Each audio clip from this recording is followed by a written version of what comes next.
Well, good morning, everybody. Hello there. Welcome to the potting shed. Lovely Adam has come to join us on this Sunday morning. How you doing? Always nice to have his company here. Always wonderful to have your company as well, obviously. So thanks for coming in to join us on this Sunday morning. I hope you're well. We've got lots of things to show them, haven't we? Oh, we've got some gorgeous things. And I tell you what, Bex, what really struck me today is how many winter flowering shrubs we've got today as well. So even though it's the middle of winter, you can still have masses of colour in your garden. Absolutely, and we've got something for everyone. We are all about gardening for everyone, so no matter the budget, no matter the size of the garden, and no matter the kind of experience level that you are at, we can help, basically. We can give you, something that fits your budget, something that fits your garden, and something that fits your experience level. We are here to help, and if you would like to get in touch, you absolutely can. I've got the iPad ready, so if you'd like to contact us on YouTube, I will be looking at the YouTube chat. Stu, who's in his little shed just outside the doors here, controlling everything, even us. It's like herding cats, he says, but he tries. He will be looking at the Facebook chat as well. Who's on Facebook at the minute, Stu? No, sorry, I thought you said some names to me. Elaine, Dingo and Neil, they're already said hello on YouTube, so thanks ever so much for getting in touch on there. But if you want to email us, you can do. The email address is ygtv@yougarden.com. I'll be looking at the email, so if you've got any questions, you've got any comments, if you want to send us any pictures of anything that's going on in your garden, whether it's, I don't know, something you're doing at the minute, the birds are coming in, your successes, your failures, any of that stuff, we'd love to see it. Yeah, I'll tell you what I'd love to see is anybody already got a daffodil in flower. That'd be good. Okay, because you saw one recently, I did see some, Anglesey Abbey, but they are a very, very early variety, to be fair. But if any of you have got daffodils just opening or in flower, let us know, because I'd be really interested to find out, if they're flowering already. There's none flowering for me, but there's definitely some bulbs starting to poke up through the ground. But they are getting earlier every year, aren't they? I mean, so... Yeah, we'd love to see those, so send us your pictures. A few things to tell you, so let's cover off all the boring housekeeping bits before we get going, and then we can start talking about plants, which is the exciting bit, isn't it? First thing you're going to get with your order today is a free gift, something we have continued right from when we started doing our YGTV shows. This is a fabulous one. I grew these last year. And you can start growing these now. You can sow these now. Perfect time. Get them going. It's the super scented sweet pea seeds. You'll get a pack of 50 of them. Now, these have been specifically and specially selected for their amazing flowering ability, but also the scents that you get from them. Yeah. And what I'd do with those, Bex, as well, I would sow half now. Yeah. And then I'd leave like another half for a month. And then you'll get sort of that repeat flowering, that extended flowering season. Well, if you want to be able to pick the most gorgeously scented, I mean, every day you can pick sweet peas. And it's really good for you to do that as well, because they do need a bit of deadheading to keep them vigorous and keep them going. But every day you can bring a little bouquet of your sweet peas in from your garden. Those are mine that I planted last year. Every single one germinated. Look at those. Every single seed. And those are they in my tower pots. I had 2 of them and they were beautiful. I love the range of colour. The scent was amazing. And ultimately that is a free gift for you today. The way that you do that is you place a code into your basket when you place your order. It's on the screen at the moment. YGTV0325. That puts your free gift into your basket. You go to YouGarden.com to place your order, by the way. If you want to use the phone lines, they're open from tomorrow. So you can just make a note of all the things you want to order, and you can actually speak to somebody on the phones tomorrow if you want. But if you want to place it via the website, you can do YouGarden.com. Now, the code doesn't just give you a free gift, it gives you lots and lots of other things as well. Unlocks all of the deals, so if there's a saving, if there's a buy one, get one free, if there's any kind of multiplying... What? There's no if. There's no if. There's no if there's a saving. There's always a saving. But there's often buy one, get one frees and that sort of thing. It'll unlock all of those. It'll also unlock that free postage that we offer for you as well. So if you get your order to over £40, super easy to do. Add in an order of compost or just buy all the plants. You will get your order to over £40. We've also thought about those budgets though, because if you can't get your order to over 40, and we appreciate that you can't do it every single week, there is just that one postage cost to pay. Normally it's £6.99, sometimes it's £8.99, just depending on the item. I think we've got 1 or 2 of them today. But yeah, it's only that one postage cost if your order is under 40. What else do I need to tell you? Join the club if you can. Not if you can. You have to join the club. So we've improved it, we've made it better, there's bigger discounts, you'll get 15% discount off your order and you can start saving today. You'll also get vouchers for money off postage and things throughout the year as well. So it's a fantastic club. We're so happy it's got bigger and better. You're happy it's got bigger and better, Yeah, absolutely. Yeah, saving even more money every time. It's insane. Yeah. And the club discount, by the way, comes off after the savings of the YGTV prices. So you don't just get the saving from the YGTV price, you will then get your club discount as well. Over 45,000 members of that club, so it's a really, really good club to be a part of. Right, Bill's in, Olwen's in. Good morning to you. June, hello June, how are you? Are you doing well this morning? We'd love to hear from you, so join in the chat, YouTube, Facebook, or on the email. Shall we get started? Shall we start talking about plants? Shall we go to the favourites table first of all? Oh, sorry, Stu, I forgot. Peach tree. We just need to tell you about the deal of the week, first of all, because this is an amazing price. It's the Peach Red Haven. It is only £9.99. There is a £15 saving on this, so it's a really, really good saving. That's what the deal of the week is all about. It's a sort of killer deal, basically. It's a bare root. We've talked a lot about bare roots, and we can go into those details, but this is all about growing your own juicy peaches, isn't it? It is, yeah, and this time, funny, I was just talking to Stu and Bex a moment ago, because last year, about this time last year, there was one of these that got sort of just left hanging around. It didn't have any cling film around it. It all dried out. Yeah. It looked really, really sad, and I just said, "Can I take it home?" We took it home. I've half planted it up in a pot. Oh my goodness me! During last year, loads and loads of new shoots came out. Oh, amazing! And all the stems now smothered in buds. So this year it's going to be smothered in beautiful blossom, and we're going to get some peaches. Well, when they grow, I want a peach, please. Well, I shall do my best. Could you bring me a peach? I will. I will indeed. Yes. All right, we will go into more details about that. We'll come back to it, but I just wanted to get that one in right at the top there because it is just a fantastic deal at £9.99. Remember, as a club member, you will still get a 15% discount off that as well. So it will go down to £8.49. So this is why it is really, really important. Please, please, please join our club now. I want you to get the discounts. I enjoy those club discounts and I want you to enjoy them as well. We're starting off on that favourites table then. It has changed slightly from earlier on in the week, but only very slightly.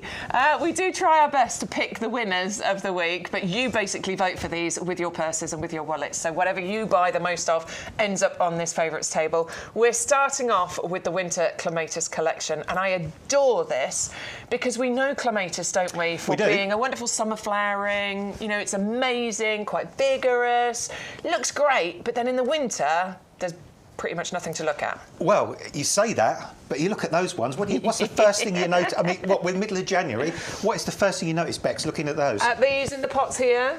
Check it out. They're pretty green, aren't they? Foliage on them. There is actual green here. They are not just bare, sort of straggly stems, which is what clematis does look like in winter. It does. This is an evergreen collection of winter flowering clematis, and you're going to get so many months of flowers, aren't you? And that's the thing. And I saw one of these, and I wanted to take a picture, but I couldn't get near enough. I was working in a garden on the estate where I live during the week, and a house behind had a huge one of these winter flowering clematis growing all the way up through a hazelnut tree. Oh, wow. And it was dripping in white flowers. Beautiful. Dripping, I like that description. I just couldn't get near enough to get a decent enough picture to show you. But, this is what's amazing about these clematis is, I mean, look how vigorous and green they are even this time of year, really verdant even now. But, not only that, they're going to have flowers in the middle of winter. So, once these get going, these flower about now.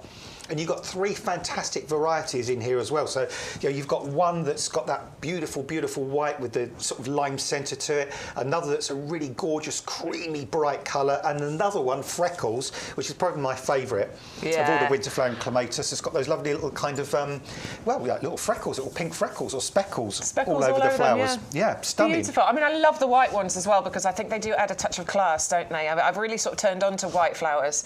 But actually, I do love the freckles as well. Stu's shouting at me, we've forgotten something. What have we forgotten, Stu? Well, I did the club, I did the postage, I told them about the free gift, and I told them about the deal of the week. Guys, what have I forgotten? Oh, there is another free gift, isn't there? Yes, so this is a bit of a surprise to us all. We were shocked. We discovered this on Thursday. There's actually 2 free gifts that you are going to get in your order. So one of them is the Blooming Fast seeds, that pack of 50 super scented sweet pea seeds. There's a lot of S's in there. But actually, in your basket, when you place your order, you're going to get a mystery bag of bulbs included as well. So even if you ordered just one thing, a plant pot or a house plant or just one item, you will get the Blooming Fast sweet pea seeds. You will also get that mystery bag of bulbs included as well. Stu's added a Monstera into his basket. There we go. We've got a couple of houseplants on the show today, by the way, if you're interested. And he's put the code in already, so you can see that because the sweet peas are there and that mystery bulb pack is included as well. So we've got, what's that, £18 worth of free gift included in there. And look, total saving right now is £22 thereabouts.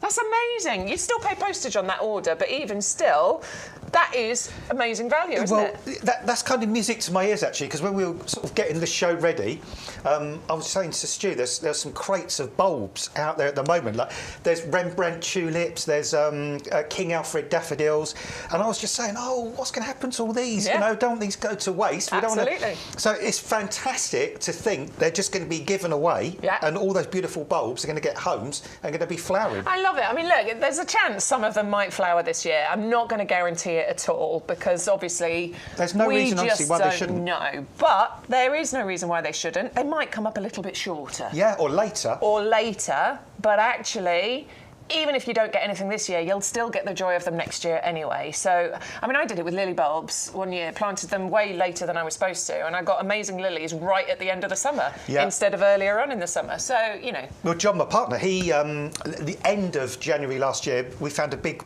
bag of Tate in the garage. I've still got those as well. Planted I found a bag. Yeah, and they flowered. I mean, they flowered about 2 or 3 weeks later than all the others, but they flowered and they did well. And then, you know, this year they'll probably flower in sync with, you know, all their friends and neighbours. Exactly. So yeah, it's 2 free gifts today. So apologies, I forgot to say that at the beginning. But yeah, it's a good time to be shopping with us today at YGTV.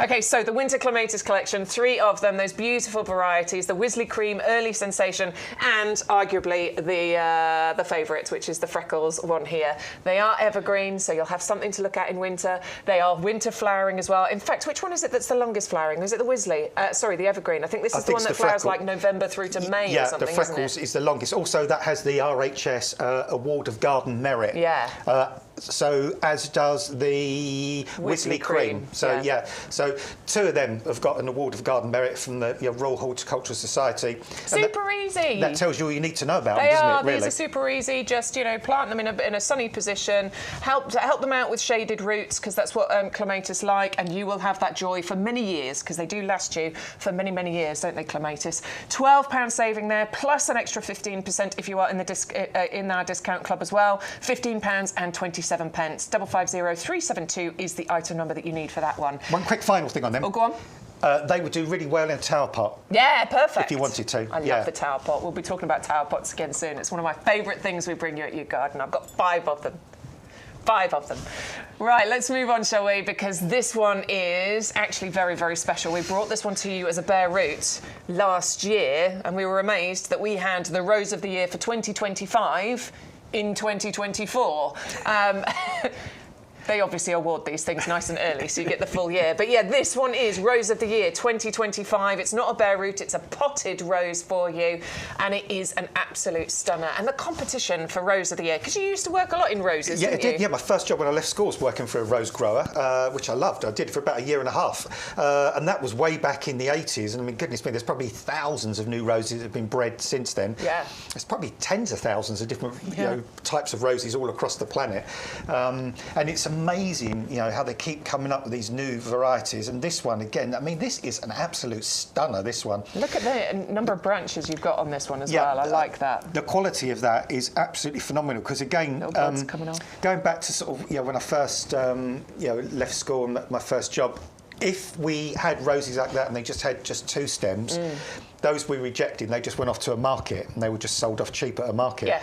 Yeah, once you got to 3, 4, 5 stems, they were your premium. Premium, absolutely, yeah, your premium quality. Ones. Yeah, because they're going to give you that really great shaped rose. And this is a nice compact rose as well. It's not going to get really, really huge. Yeah, so you could grow this in a large pot if you wanted to. Definitely, yeah, you could grow it in a pot. But I mean, look at the flowers on that. I mean, they are just so stunningly beautiful. I love that colour. There's some really nice shades in there because right in the centre you've got sort of yellows, but there's also, they're like peachy tones in there as well, isn't there? Yeah, well, I mean, look at that picture there, Bex. Look I mean, at that. And it's one of these roses as well that every stage of the flower unfurling, you know, it sort of changes colour a little bit.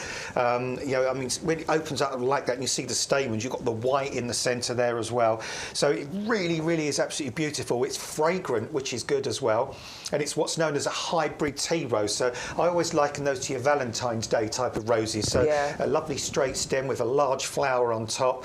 And this one is what's known as remontant, that's the posh term, or repeat flowering. So once the first lot of flowers are finished, I normally go down the stem to something about, I don't know, between the thickness of a pencil and a drinking straw, and then just cut to an outward facing bud. Yep.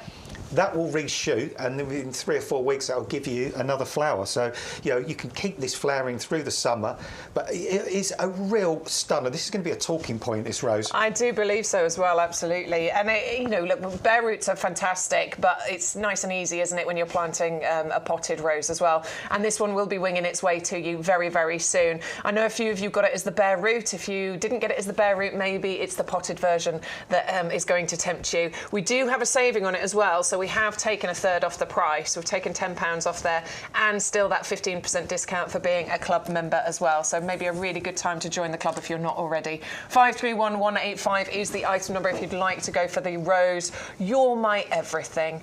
That would make it a wonderful gift as well, wouldn't it? I just want to tell somebody's people at home just a quick thing before we move on. When you see how this is in the pot, don't plant it like this in the ground. No. You know, don't take it out the pot and plant exactly as it is. I would go deeper than that, yeah, that's too high. What you need to do, this is the union here, this is where it's been grafted or budded. You need to make sure the top of that is about ½ inch below the soil surface. Particularly if you're planting it in a more exposed area as well, because that'll help to give it stability, won't it? Yeah, I mean, the only reason it's sticking at the top of the pot there is because these roses have got such stonking great big root systems, we can't get them all in the pot. And that is good enough to sustain it while it's in the pot, but once it's in its permanent position, it needs to be planted that much deeper. Well, good point, well done. 531185, do think about it as a gift for somebody, because I just think that title, You're My Everything, is a you know, lends itself perfectly as a gift, doesn't it? Yeah, YouGarden.com to place your order. If you want to order on the phones, they're open from tomorrow morning, so you can make a list and you can speak to an actual human being. I know, weird, right? You just don't get that in this world, do you? There are actually human beings there, and you can speak to them if you want to. Or you can just go to YouGarden.com and place your order. We're here, by the way, until 12:30, and then this afternoon we'll be doing a live on TikTok. If you fancy coming to join us on TikTok, then you can do. You're welcome. It's a slightly different thing that we do on there.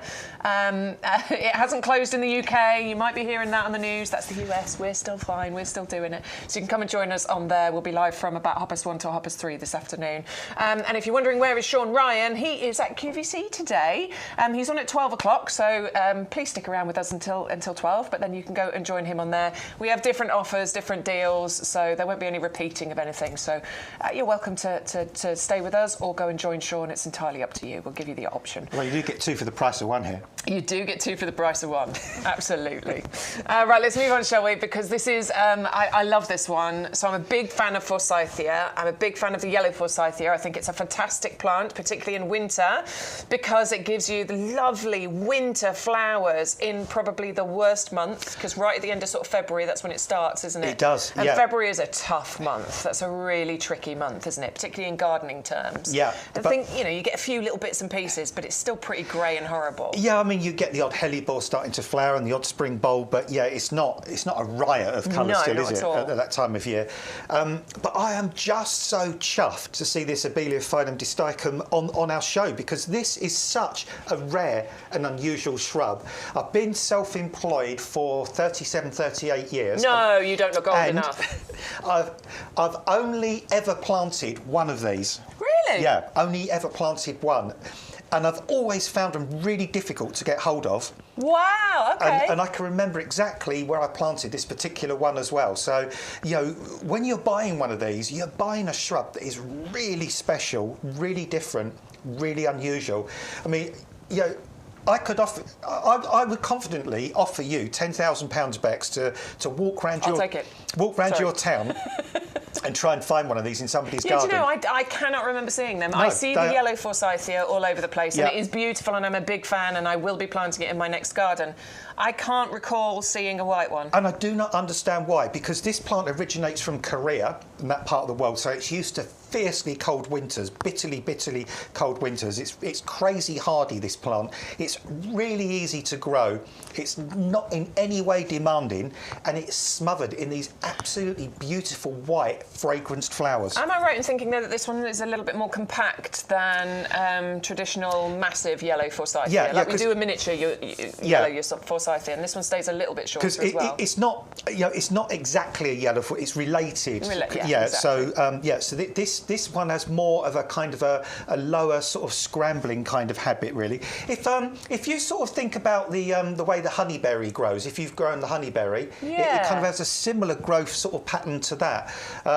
But yeah, and it's a shrub that once you plant it, you just leave it. Plant it somewhere where you can give it a little bit of space. Yeah. And just leave it, and it'll form a nice sort of. It's quite open, isn't it? Yeah, a nice open, spreading kind of shrub that you can just leave from year to year to year. Occasionally, if you want, you could take out the odd, you know, sort of diseased or damaged or broken twigs or branches if that happens. Maybe the occasional one down to the base just to reinvigorate. Yeah, just to reinvigorate it a little bit. But honestly, it's, you know, it is such a stunningly beautiful shrub, and it's weird. I just don't understand why it is not massively more popular, why it's not massively more available. And that's the thing I've always loved about YouGarden. You know, when I've worked at YouGarden here and back in our old days at the other place, it's not there anymore, I used to love it because in my own garden, I like to grow things that are different, that are unusual, that you don't see all the time. And the amount of times that I've walked in recent times and in the olden days and seeing things like this, wow, YouGarden, they're not just bringing us the, you know, the ordinary, the bog standard. They really do bring the different, the unusual. We do notice that with you guys at home as well. You know, whenever we bring something just slightly out of the ordinary, you react to it, you know, you do get it. So we know, obviously, we've got our firm favourites and we've got our staples and we want them in our garden and our, you know, our summer bedding and winter bedding and all the rest of it. And it's important to have those, but it is important to try something a little bit new and different occasionally. It is, and look at, I mean, look at the buds. I know, yeah, it's important to point that out, isn't it? Can you see how many buds? Look, all against my buds. hand there. They are all flower buds. All of those are flower buds that are going to appear. So that's amazing, isn't it? Yeah, I mean the bit you see under Bexy's hand there with the white flowers, those buds will become those white flowers in another 4 to 6 weeks' time. So beautiful. They're mature enough to flower for you this year. And it's a big one as well. It is. It's coming to you in that 2 litre pot. It's beautiful. Really nicely established, and we've taken £8 off the price for you. So you will be getting the best of this because you'll get it home just in time to then see it in all its glory when those flowers appear on those naked stems. 510720 is the item number, and it's only £10.19 if you are a club member as well. So well done if you're placing that one into your order. Moving on, one of my favourites. I've been growing rhubarb for years. I love rhubarb. I love a rhubarb crumble. It's my favourite thing to do. It's the only thing I've ever done with rhubarb, to be perfectly honest with you. I'm sure there's plenty of recipes out there, but I absolutely adore a rhubarb crumble, and this is just super easy, super rewarding. You can make your own rhubarb crumble. If you get loads of rhubarb, you can freeze it. What I do is I blanch it, so like a minute in boiling orange juice. Weird, I know, but it adds a gorgeous flavour. And then you can freeze it, and then you can have rhubarb crumble whenever you want. Do you grow rhubarb? I haven't, but I'm going to, because we've got an extra bit of space now, so I'm going to grow rhubarb. I think it's a beautiful plant as well. It's stunning in its own right. And I remember when we were kids, we used to eat rhubarb, eat stalks. We used to have a little bowl of sugar, and we used to stick the end of the rhubarb in, take a crunch, And we used to love it. And another weird thing, going out on a bit of a tangent, my mum, when I was a kid, I remember she went to see this film It was a 70s film or 80s film, and all they said all the way through was rhubarb. Yeah. Rhubarb. That's all they said. Yeah. It's something you do, isn't it, like when extras are like miming talking in the background, they do rhubarb and the whole film was just rhubarb. They didn't say any other word all through. Crazy. Anyway. But this one, this Timperley Early, is a really, really famous variety of rhubarb as well. Really, really well known. And you can force rhubarb. Yeah, I saw loads of videos on this last year. It was super, like on Instagram and dead stuff. Easy to do. It's fascinating. So when the rhubarb, just before it gets to the stage you see in the picture, so basically when it's at this stage, you just literally see the leaves starting to break through, or even a little bit earlier than that. Get yourself a black dustbin, a big black plastic dustbin, and just put it over the top of the leaves as they start to emerge. You leave the top out, or do you close the top as well? No, you keep it dark. So turn it upside down, turn it upside down, put it top. on top, put a brick on top so the bin doesn't blow over. Yeah. And then what that will do, that will force the rhubarb to grow up because it's trying to look for the light. Right. And it will make it grow more quickly than it would ordinarily. And will it send up more shoots as well? It will go mad, and so you'll do that for a week or a couple of weeks, and when you take the bin off, it will look really kind of like sort of like shocked and ghostly. But what it would have done, where you force it to grow very quickly, you'll have nice tall but very tender stems, and that will give you an extra early crop of rhubarb that you can eat first thing.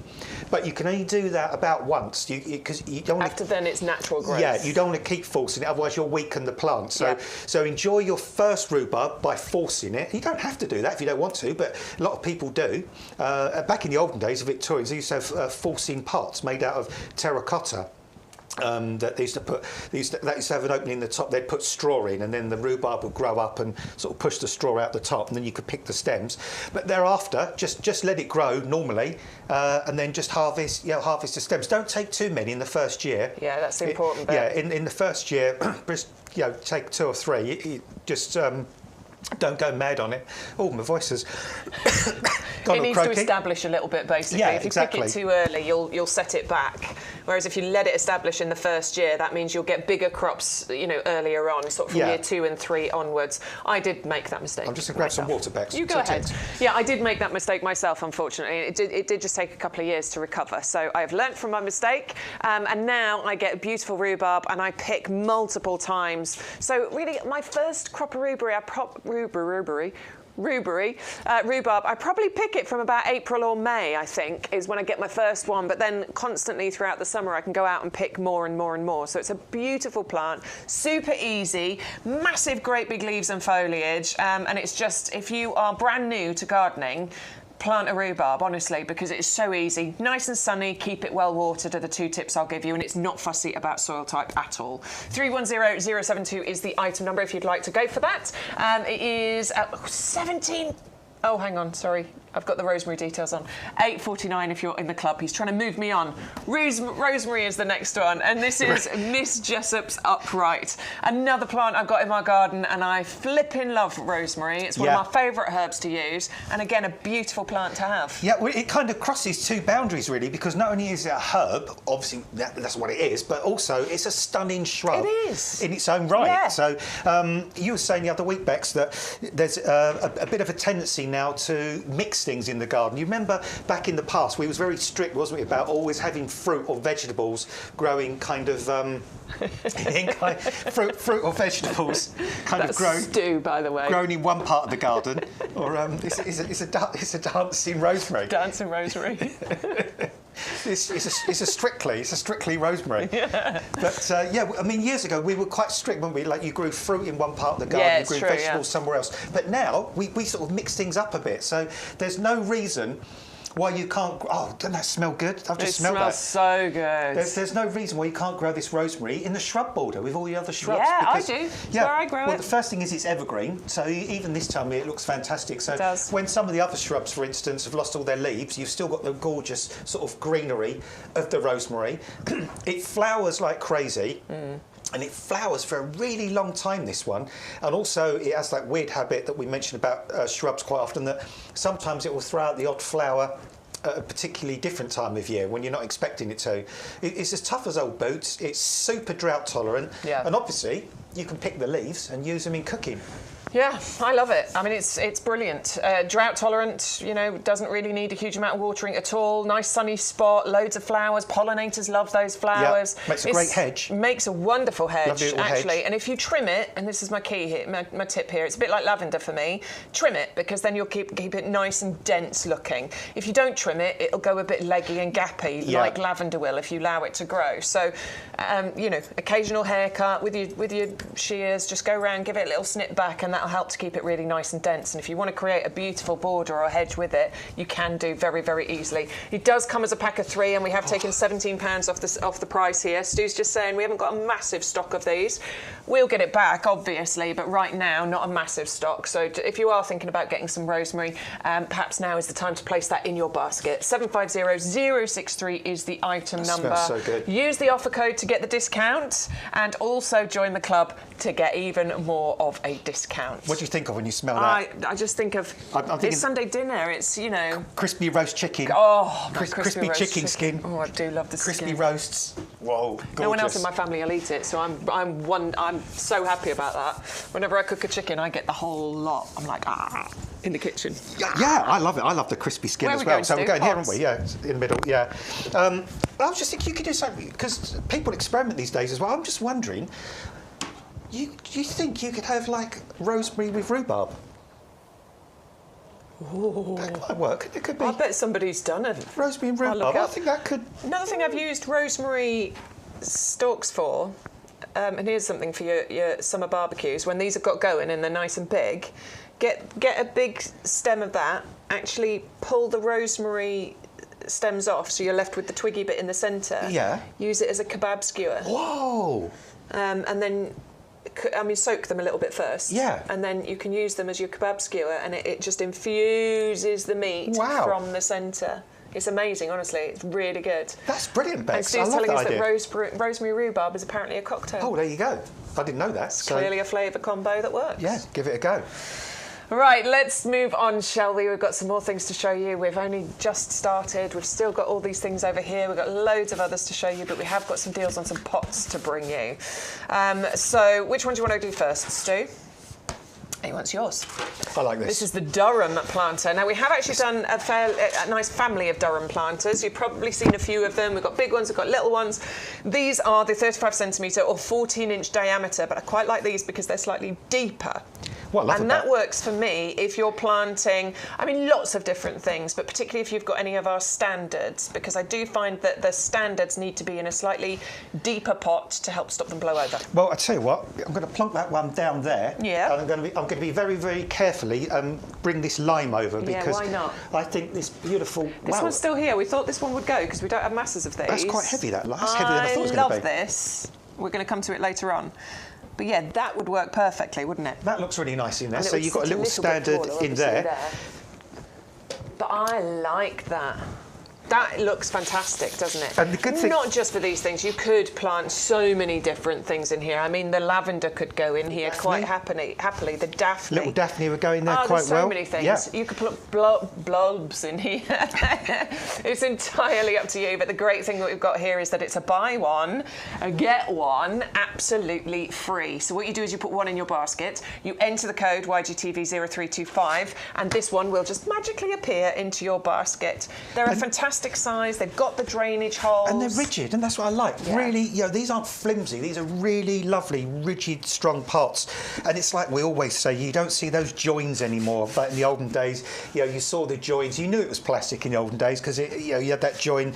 You had the sort of all the bit coming off the bottom, where it come off the blow mould. Yeah. There would be a seam. There'd be a seam, and but now you've got that reinforced rim round the top as well. I like that because that helps. Obviously, when this is full and heavy or full with compost, and you pick it up by the rim, they can crack and break, can't they? But that reinforcement really helps. They're UV stabilised and frost resistant, so even though they're plastic, they have been designed to last you for many years. And we actually call them terracotta because they look like terracotta, but they're not a terracotta. Which means that if you accidentally do this with it, it's not going to crack and break. It's not going to break your toe if you drop it on your toe. They're really, really good. And I am gradually sort of moving over entirely to plastic pots. I've still got a few terracotta and stone and stuff like that, and I will keep using them until they crack and break. And another thing as well is that plastic pots keep the moisture in a lot more. Terracotta pots do whip the moisture away. Yeah. And you can tell that because if you had a terracotta pot in the garden for a long time, you get all that green algae on the outside. And that's because it's thriving on the damp coming out the pot. These won't do that. But, it's the fact that these are so substantial. This is what I call good plastic, because this isn't going to be bobbing up and down in the sea anytime soon. This is going to last you donkey's years. Yeah, and I like the fact that it's got this raised motif on the side as well. So you've got texture to this, which is great. And the thing you said about the rim, that kind of made me laugh, because the amount of times I've gone to customers' gardens or new customers, and they've got loads of old pots laying around, and the pot's on the ground, you go to pick it up, and literally the rim just snaps off. When you get it this high up, then it snaps and it just drops on the floor. And sometimes they're not the UV stable ones, and they go all brittle. They do. They go brittle. They crack. They break, and that's bad plastic. It is bad plastic. That's the stuff that doesn't last very long and will end up bobbing about in the ocean. Precisely. But these, I mean, I would say it's not an exaggeration. Well, 25, 30 years. Why not? I mean, why not? It's not going to rot. It's not going to rust. It's not going to corrode. But it looks fantastic, and it's a great size. I like it. Yeah, I love it, and I like the fact that sometimes they've got that slightly different colour on the inside to the outside as well, a bit two-toned, which is nice. 130578 is the item number. Put one in your basket. Use the code, because you're going to get another freebie included in there. Plus, you'll get your super scented sweet pea seeds, which is your free gift, pack of 50 of those. Perfect time to be sowing those right now.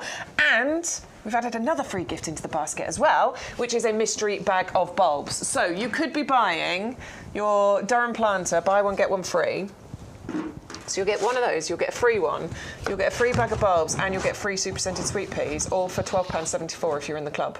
You'll pay your postage on it, but that's a great little order, isn't it? It is a fantastic order, and also, Bex, these are big enough to grow your sweet peas in. Yeah, they are. Because you could probably get a little wigwam thing. Yeah, little wigwam. You could probably get, 10 plants in there? 8, 10 they're plants? Nice and deep. Around there. Sweet peas like to be deep-rooted. So you've got the depth. I mean, that is probably pretty much similar size to the base of a tower pot anyway, and you grow sweet peas in there, wouldn't you? So, There you go.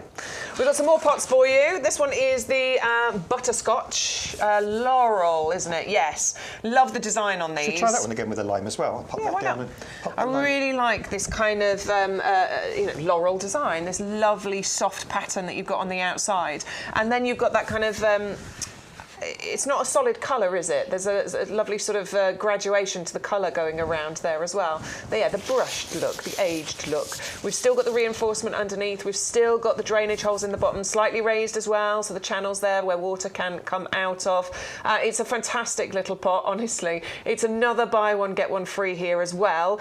Slightly less than the other one, but it's up to you. You can go for all. I like a mishmash of pots in my garden. Yeah, it's nice to have a mix. I like the mixture. Yeah. I quite like that kind of random mixture look, but if you're colour coordinating, that's why we bring you the different options. £12.99 or £11.04 if you are in the club for the laurel. And then my favourite ones, and no, we're not allowed to have favourites, but I do have favourites sometimes. I do quite like these ones. So these are the square infinity planters in the brushed black here. Yeah, these are nice. Don't buy the triple pack, by the way. Go 3 singles. We'll show you on the website in a minute. You won't get the deal if you go for the triple pack. You have to buy the 3 individuals in order to get the deal. Now, the price is fantastic, okay? So you can buy one for £5.99, £5.09 if you're in the club. Or if you put 3 individual ones into your basket, you'll get 3 for £9.99. That works out as £8.49 in the club with your 15% discount. So all 3 for that much. Yeah, that's insane, Bex. Stu's showing you how to do it, look. In the basket, there it is. We're just going to zoom in so you can see. Okay, so there's one, £5.99. Add another one, £11.98. Add another one, £9.99. I love it when it works out like that. It's so good, isn't it? That's what they call sort of counterintuitive, isn't it, really? It's like, normally the more you put in, the more expensive it gets. Like here, the more you put in, the cheaper it gets. But without the code, look, £17.97. But when we add that code in, obviously it comes down to £9.99. The code is YGTV0325. Apply that, and there it is, look. Yeah, so £8.49 in the club, remember, because that 15% discount will then come off there as well. So I was thinking about what we'd plant in here. Now we've got a few different things where we've actually got a triple pack. So you could put a rosemary in each. The rosemary can get much bigger over time if you want it to, but you could certainly plant it in here.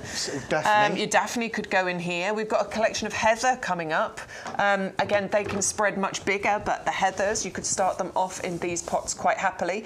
Bulbs would look great Bulbs in look here. good in I think, here. you know, the daffodils, the yellow against the black. Get your free pack of bulbs, aren't you? So you know, you could pop those in there to start with. And once we get into the summer months, of course, you can start thinking about your summer bedding. You know, our pansy not the cool waves, I suppose, but various different types of summer or winter bedding. Actually, once we get back into those months, they would look beautiful in here as well. I just think these are lovely. They've still got the drainage holes in the bottom, slightly raised bits as well. The channels coming around the edge. We have got a little bit of reinforcement about the rim there as well to help when you're moving these around. But I just think they're a really good size to be able to change over on a regular basis if you want to, without having to spend loads of money. Yeah, that's the thing, because the thing is, if you've got a really, really big pot, then your chances are you're going to keep the same thing in it for a long, long time, aren't you? Yeah. But with these, you can change these over season if you want to as well. And you could even grow vegetables in these if you wanted to. I mean, these would be great for kids. You could have in one, like you could grow some radishes in one, you could grow some little spring onions in another, you could grow sort of cut and come again lettuce in another if you wanted to. Growing chilies on the windowsill. Yeah, chilies on the windowsill. Obviously, they've got holes in the bottom, so you just need to stick a tray underneath. Or peppers. Yeah, why not? Anything like that, really. 130345 is the item number if you want to go for those. So a few different options when it comes to pots for you. Please don't forget about our deal of the week. Deal of the week. This is the Peach Red Haven Bare Root Tree. This is going to produce the most beautiful, delicious, juicy peaches for you. And we've got an amazing, amazing price here. It's just £8.49 if you're in the club. £15 saving on that one. That's what the deal of the week is all about. It's about bringing you a fantastic plant, but at an absolutely stonking price. And that's exactly what we're doing here. 300010 is the item number. Let's give you a little reminder of some of the things that we've seen, and then we'll go and have a look at some more for you. Starting off with that Peach Red Haven, obviously. Use that offer code in order to get the saving, and you will be growing your own peaches. And actually, it's really beautiful, the foliage that you get on a peach tree as well. Do bear that in mind, because it's actually really, it's not just about producing fruit, it's about having a beautiful tree to look at, and that's what you get. It doesn't get too tall either, and can be grown in pots if you want to. Next up, we have the Winter Clematis collection, a beautiful collection of 3 evergreen winter flowering plants here. You will get the Wisley Cream, the Early Sensation, and the Evergreen Freckles, which is the one you're looking at there. We are saving £12 on that. It's £17.97, £15.27 in the club. Go to YouGarden.com to place your order. Next, we've got our rose, the You're My Everything, the rose of the year for 2025. Amazing that we've got this. I love that we're bringing you this, that we brought it to you for the first time at the end of last year, but this time it is the potted one in the 4-litre pot. £10 saving on there at £19.99. Great for your garden, but also I think a wonderful gift to give to somebody who is your everything. It's just, it lends itself to that, doesn't it? Perfect for Valentine's. It would be perfect for a Valentine's gift. You're right, absolutely. 531185 is the item number, and it's only £16.99 in the club. Something special, unique, different in all of Adam's time. And it's a long time that he's been a self-employed gardener. He has planted one of these, and it's not because he doesn't like them, it's because you just don't see them very often. It is the Abeliophyllum distichum, or distichum. I don't know how you pronounce it, but that's what I'm saying. It's like a white forsythia, basically, but lovely, open, white, open habit, white flowers, flowering in winter time. You know, it's got loads of buds on there, be flowering in February, and it will do it reliably for you every single year. Fragrant. And fragrant, yeah, forgot about that. Beautiful fragrance. 510720 is the item number, just £10.19 if you're in the club. Bit of rhubarb for you? Yes, please. This is the Timperley Early, so it will, it's supposed to produce rhubarb a little bit earlier in the season than other varieties. They're reliable, they're easy, they're beautiful plants as well. The foliage you get from them is incredible. You know, they're not fussy on soil type particularly at all. They just want a sunny spot and plenty of water. I've been growing them for years, honestly, and it doesn't matter whether you're a really experienced gardener or you're brand new to it, you can grow rhubarb, I promise you, because I've done it. And it lives for years, doesn't it? It does. 40, years 40 years 50, years 60 years. Yeah, honestly, for ages you can have rhubarb in your garden. Right, apparently I've got an email I need to answer. Hold on one second. It is an answer from Dingo. Rhubarb, Dingo. Is it a daffodil? Oh, no. Hi, Adam and Bex. Adam, the 30-minute short was called Rhubarb with Eric Sykes and Jimmy Edwards. Aye, right. That's brilliant. Thank you. Thank you, Dingo. I just so remember my mum. I was only a kid, and I remember my mum coming back and just saying to us, "Oh, we're going to see this film this afternoon." And all they said was rhubarb. All they said was, I think they were playing golf in one part of the film as well, but. Yeah, and she said... No, I'm going to look it up now. I'm fascinated. That's all they said was rhubarb. There was no other word. Thanks a lot. That's brilliant. Thank you. Get hold of your rhubarb timply early. It's in the 3-litre pot. Just the top tip is don't pick too much in the first year because it just needs a bit of time to establish. You'll still pick some, but just let it settle first. 310072 is the item number. Rosemary is next. Now, rosemary is a fantastic herb. You know, we use it a lot in our cooking, don't we? I use it weekly. Very, very regularly, but actually this is a fantastic plant just to have in your garden. It's evergreen, it's low maintenance, it's drought tolerant, the pollinators love it, the flowers that are created are incredible, and the price is amazing. We've taken £17 off there, it's £11 and 2 pence in the club. Use the code to get your discounts, first of all. The savings that you can see on screen, it's YGTV0325. In the website where it says, do you have an offer code? That's where you put that in, the savings will come off. It also enters the free gift into your basket, which is our sweet pea seeds today. But we're also adding in another free gift. You'll get a free bag of mystery bulbs included in there.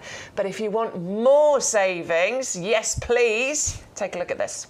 If you love your garden as much as we love ours, then why not join the YouGarden Discount Club? The club has been running for many years and it's where thousands of our customers enjoy a whole host of benefits to ensure that they get the most out of their gardens for less. Now is a great time to join the YouGarden Discount Club as the benefits have just got even better. So what do you get when you join the club? Firstly, our members will get bigger discount rates all year round. So you'll now receive 15% off our range of plants and accessories, and that's on top of any other discounts you might have. For those bigger investments such as garden furniture or lawnmowers, for example, you now get 7.5% discount on all of our outdoor living and machinery range. In addition to the ongoing discounts, you'll also get more voucher value when you join or renew your club membership. We will send you 4 £5 product vouchers, which you can redeem throughout the year against the cost of your orders. And as a new added benefit, you will now receive 2 free P&P vouchers, which can be redeemed against the cost of your shipping. Club members get priority access to exclusive offers and brand new products at our best prices. We'll keep you up to date with fantastic advice and top tips from our grown experts and professional gardeners to make sure that you get the most from your new purchases and existing plants. The best way to join the club is with our auto-renewal subscription. You'll pay £10 per year, then at the end of the year we will automatically renew your membership to ensure you retain all of your benefits. Plus, the price you pay when you join will never go up for as long as you remain a member, and that's a guarantee. And remember, when you join the club, you will start saving from the very first order you make, as the discounts will be applied immediately. So with all that the YouGarden Discount Club has to offer, why not join us and start saving today? We'd love to help you make the most of your garden for less with the YouGarden Discount Club. There you go. Those are all the reasons to join the Discount Club. It has been improved. There are bigger discounts now. There are bigger savings to be had. We're very, very, very happy to have announced that news just at the beginning of January. So even more reasons to become a club member. I do hope you'll join our little club. We are all members, so we want you to be in there as well. Right, we're going to carry on. We've still got loads and loads of plants to show you, and we're going to start with what we call the winter sweet, or Chimonanthus praecox. Yeah, and this is another winter flowering shrub. Another one of my favourites. And again, why don't more people grow this? I know, and this is really beautiful, isn't it? Yeah, and again, this smells divine. It's quite sweet. Obviously, the name tells you that, but it is quite a sweet fragrance, isn't it? Really, really sweet. And it starts flowering about now. Yeah. And it'll flower for a good sort of 4 weeks or so. And you've got a thing, Bex, haven't you, for plants and shrubs. You like it when you get the flowers without the foliage. Yeah, I don't know what it is. There's something about it. I think maybe the flowers stand out more, or I don't know what it is. Or the fact that it's just so brave to do that. Yeah, it is the brave. And I'm really glad you said that, because I always think it's really crazy. Again, I went to Anglesey Abbey a couple of weeks ago, and they've got a famous sort of winter garden there, and they've got loads of Chimonanthus praecox there, flowering their socks off right now. And you know, the viburnum dawn and mahonias and heathers and hellebores, they had daffodils out, and I always think, wow, why have you chosen such a savage, brutal time of year to, you know, for your little delicate flowers to come out? But I guess for as Stu said, less competition for some plants, and on mould days the bees still do sort of come out and about. So yeah, Chimonanthus praecox, dead easy to grow. Sometimes people say it needs an acid soil. Honestly, it doesn't. It's not that fussed. It won't grow in a very chalky soil, but kind of a sort of a acid soil is fine. Neutral's fine. Alkaline is fine. Likes a bit of moisture, so grow it sort of in quite a moist spot. But grow this somewhere moist, open and sunny. It's a lovely upright shrub. It will get to a couple of 2 or 3 metres tall if you leave it, so you can let it get to be quite a large shrub, a bit like a Philadelphus, for example, but you can prune it down. So if you want to prune it down, as soon as it's finished flowering, trim it down to the height you want. All the new stems that come up will give you flower the following year. The garden that I can think of where my customers got on these growing, sometimes I do sneakily take 3 or 4 stems off. And take that needs pruning. I'll just prune that. And I'll take them home and I'll put them in. I hope they don't watch you. Yeah, I'm a happy snipper, and well, it's all for studying purposes, of course, and all that kind of thing. Yeah, so it's all a part of what I do, because I like to test that they're as fragrant as I say they are. So, exactly. Yeah. So I put 4 or 5 stems indoors in a vase. And it is divine. I mean, really, really sweet. So if you want something on a winter's day, is pumping out the most incredible fragrance, it's got the most beautiful, stunning flowers, and then in the summertime, lovely, great big leaves on these really gorgeous shaped leaves that turn a fantastic bright yellow in the autumn before they drop. So it's another mystery to me. We've got the white forsythia, we've got the winter sweet. Why, more and more people don't grow these? Because they're easy, they're simple, they're stunning, and at this time of year when we crave colour and fragrance and scent and all that kind of stuff, these will fulfil those needs. This very much fits into what we talk about when we're talking about trying to get 365 days of colour in your garden. You know, there are things that you can plant in the you can plant in the winter, but you could plant at other times of the year as well. But to give you that winter interest, and Chimonanthus is definitely one of those. £5 saving on there, another £1.50 off that because you get your 15% discount if you're in the club. So 510536 is the item number. YouGarden.com to place your order. Phone lines from tomorrow if you want to. We highly, highly recommend Chimonanthus, not just for its beauty, but also for that lovely fragrance that you're going to get from it. Next up, we have... And here's another one. Yeah. Fragrance, flowers on bare stems. And this one is beautiful, isn't it, the paper bush? It is absolutely mind-blowing. I had a huge one of these in my old garden in Bishop Stortford. And again, it flowers towards the end of winter. In fact, the flowers are just starting to kind of develop a little bit now. It's just got flower buds on. They have those buds on the end of each one of those stems. Just starting to open out, so we're mid-January. And it's really interesting the way they open out as well, isn't it? They do. It takes time to open. Very, very gradual. And then eventually you get this sort of flat head of kind of yellow tubular flowers with the most beautiful fragrance. And they're all over the shrub, as you see there, completely smothered. And you will see bees on these in the wintertime. On a mild day, the bees come out and they just go for that nectar. They go for the pollen on these because they're giving themselves that little winter boost. Easy to grow this shrub, great in nice bright open position, well drained soil with some nice sort of humus organic material added in. And it's bone hardy. It will come back year after year after year. Again, this one originates from sort of parts of the world like China and Korea and Japan, that sort of neck of the woods. So they go through really, really, really harsh winters at that time of year. But this is knockout, absolutely knockout. And I saw one in a garden centre like this last year, not much bigger than this, a garden centre near me, and I laughed. I remember you saying about this last year. And it was £99. Yeah, I remember you saying. 99. Yeah. And I was like, what are you on? Yeah. It's like, nobody's going to buy that. You're insane. So, yeah, I mean, it was slightly bigger than this one, to be fair, and it might have had a few more stems, but honestly, the price point difference between theirs and ours, it wasn't warranted to be 100 quid. But yeah, this one, and hopefully yours, I mean, probably... You're pretty much guaranteed to have flowers on it this year, because you can see they've already got flower buds on. And then, you'd be lucky getting that out. I just tried to give it a pull, but yeah, you can see how rooty that one is. That's really rooty. That'll take a little bit of wedging to get out of there. Do you know what? The flower heads on those slightly remind me a little bit in a weird kind of way when you look at the picture of sort of cowslip kind of flowers, but upright rather than hanging down. I just love the way they open up, because they sort of open from the outside inwards. Yes. So it's one of those that it doesn't just give you its display and it's there and gone. It takes time to open up, and you will go out every day, because first of all you're going to want to smell it because it's beautiful, but also it's just that added interest of it, the fact that it takes time to open. It is the Edgeworthia chrysantha, the grandiflora paper bush in the 3 litre pot. This is Philip who sent us his pictures. He has one on either side of his gate there. Philip's up in Scotland somewhere as well, isn't he? Flipping cold. You know, these are supposed to require a little bit of winter protection, but he was saying he'd never done it. Well, to say, if you look at the parts of the world they do come from really, really cold places. So, in my experience, I've found they get through every winter. Yeah.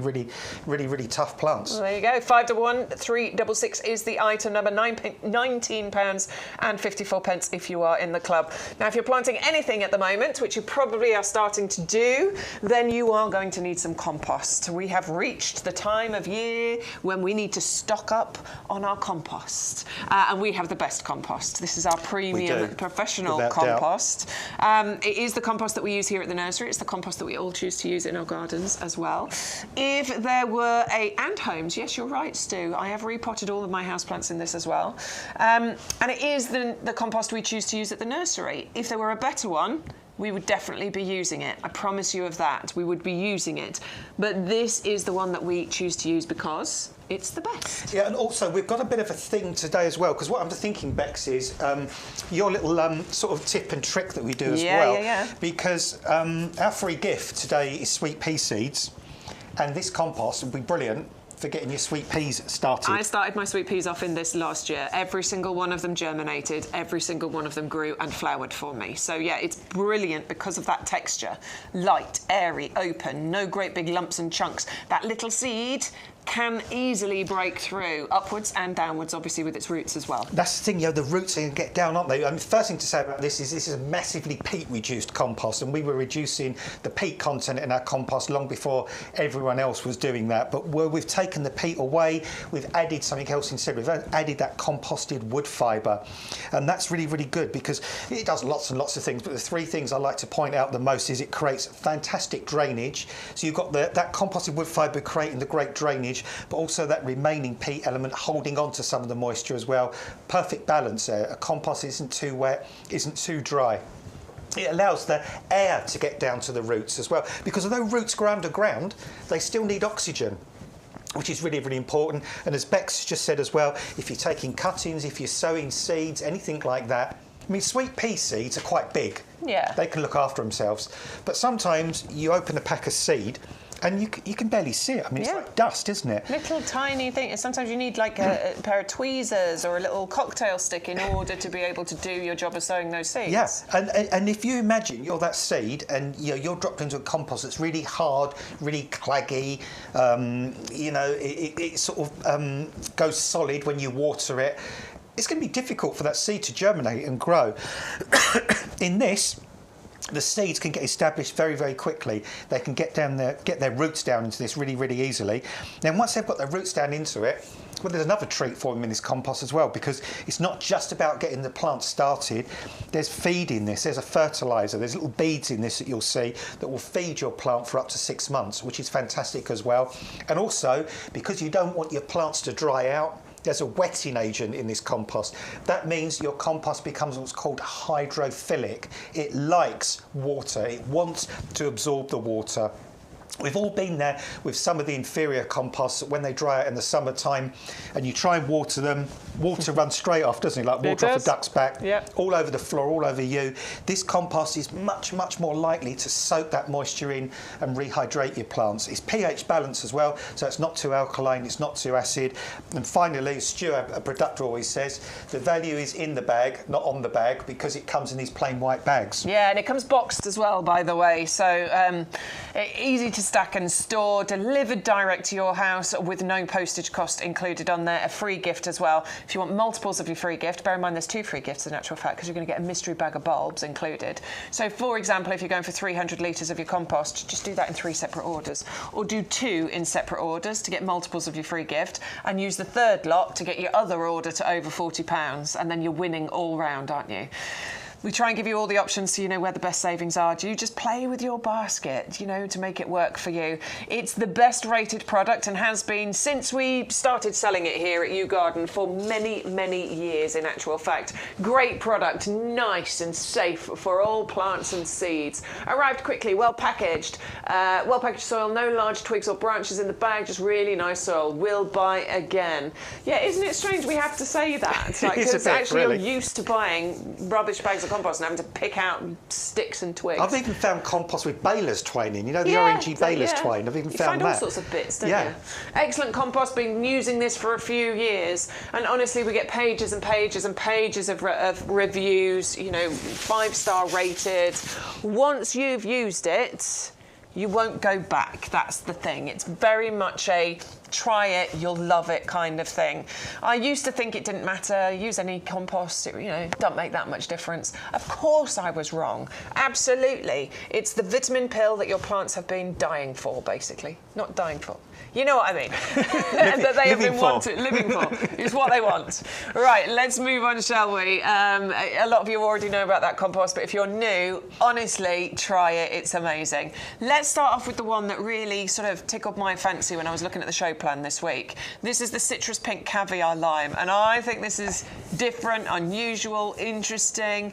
I can't wait to pop one of those fruits in my mouth. Yeah, and it's weird you say that as well, because I nearly made a boo-boo with this one, because I was looking at the show plan this week as well, and I scanned down, and normally, if it's something you've already done, or similar, I just skimmed past it. Yeah. And I thought, oh, we've done limes before. Yeah, easy. Easy. No. And I thought, no, I'll just double check. I'm glad I did, because this is not like a lime that you've ever known before. I mean, first of all, it's on this beautiful little standard shaped bush as well, which is really, really gorgeous. I like it. These limes, they don't look like limes at all. They're a really unusual shape. You can see on the picture, they're kind of almost a bit kind of sausagey shaped. It looks like a tiny cucumber. Yeah, like a little gherkin. Or, yeah, like a gherkin. Yeah, a little gherkin. Yeah, a little gherkin.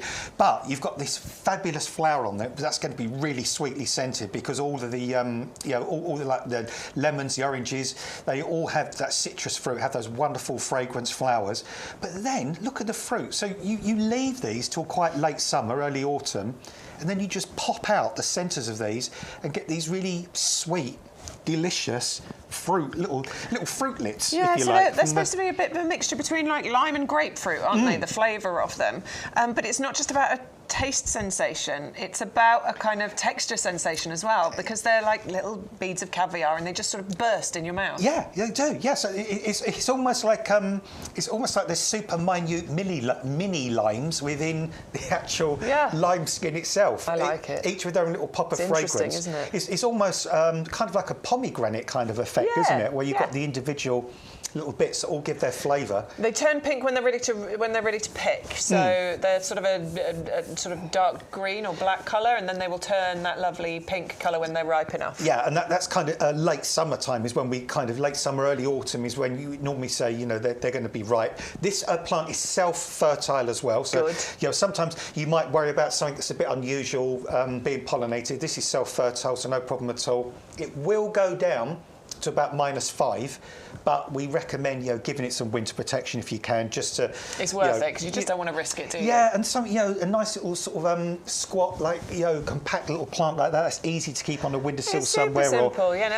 I mean, they don't want to be in a fully sort of centrally heated home. This is the thing with citrus. You know, they need that winter protection, but they want to be in a cool room. So cool and maybe bright. there's a room that, you know, you don't put the heating on in there because you don't use it too often, or maybe you've got a cool conservatory or a nice cool porchway. Something like that is the perfect place to keep any of your citrus plants. It's not going to get too big either, is it? No. Again, I mean, you can just keep this trimmed into a nice sort of ball shape anyway if you want to. So. And it's nicely established. So I mean, we can never guarantee it, but I think you'd get fruits, wouldn't you, this year? I would think so. Yeah. I mean, this already looks big enough to me to flower. In fact, this has already been trimmed back, and they've probably trimmed it back so you can get it in the box. But you can see. I mean, if you see the end of the stem here, you can see that probably was another sort of 6-7 inches tall before it was trimmed back.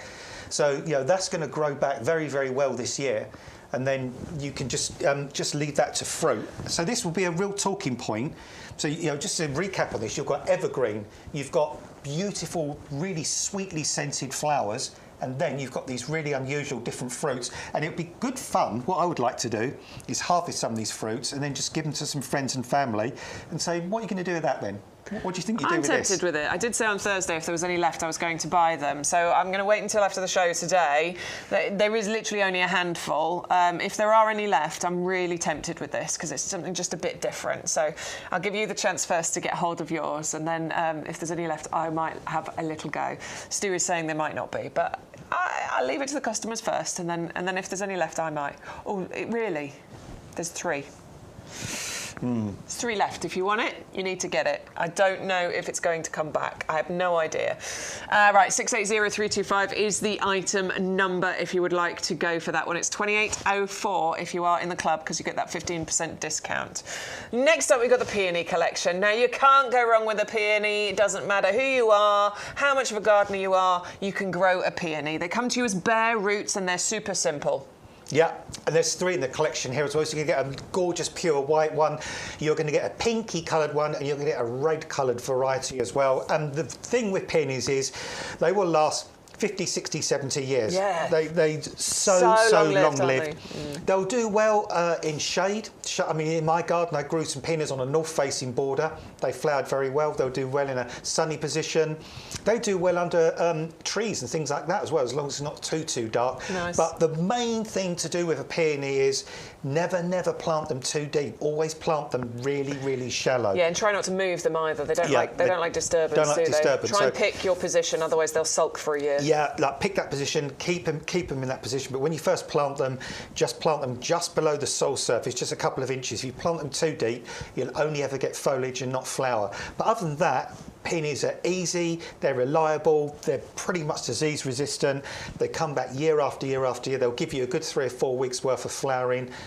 Mostly they don't need staking. Yep. And you can also cut them and take them indoors because they're divine and quite often they have quite lovely fragrance as well. I love them. The flowering period is short in comparison to other flowers, but highly anticipated and incredibly worth it. They're big, they're blousy, they're beautiful. They're kind of wistful and romantic, aren't they, when they flower? I love them. The foliage is nice afterwards as well. True. See, that's the thing. They do have really nice foliage. So even when the flowers have gone, you've got very interesting foliage. And another thing that does in the autumn, turns a beautiful, beautiful colours in the autumn, the foliage, before it dies down. So, you know, they've got other attributes besides the flowers. OK, so 580004 is the item number if you want to go for the Peony collection. They're bare roots, they're super simple. Just soak the bare root first and then plant it, either in its final location or you could go into a pot to start it off first and then put it in its location once it's got a bit of growth. It's up to you. They're winter hardy. You don't need to worry too much. 4 Seasons Heather collection is the next one. Well named because with Heather, you do get 4 seasons worth of interest. You will get flowers, you will get fragrance, you will get foliage, you get ground cover, you get weed suppressant. It's it's quite a versatile all-round plant, this, isn't it? Well, what you see here in this picture is what we've got literally outside as we drive into YouGarden. There's an area. It looks like that, doesn't it? Just on the like side. that. Yeah, just like that. And they've all been there for a number of years, and they've all sprawled out and sort of grown into each other. And in this part of the world, we've got very sandy, kind of well-drained, poor soil.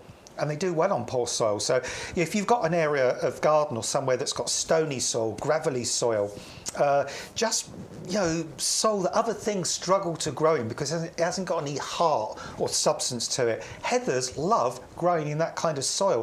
When you sort of go up to Scotland and Wales and places like that, or you go down to Exmoor and Dartmoor down in the West Country, and you see these big rocky areas with really thin soils and very low nutrient levels as well. Heathers love that kind of area. They love to grow in that kind of soil.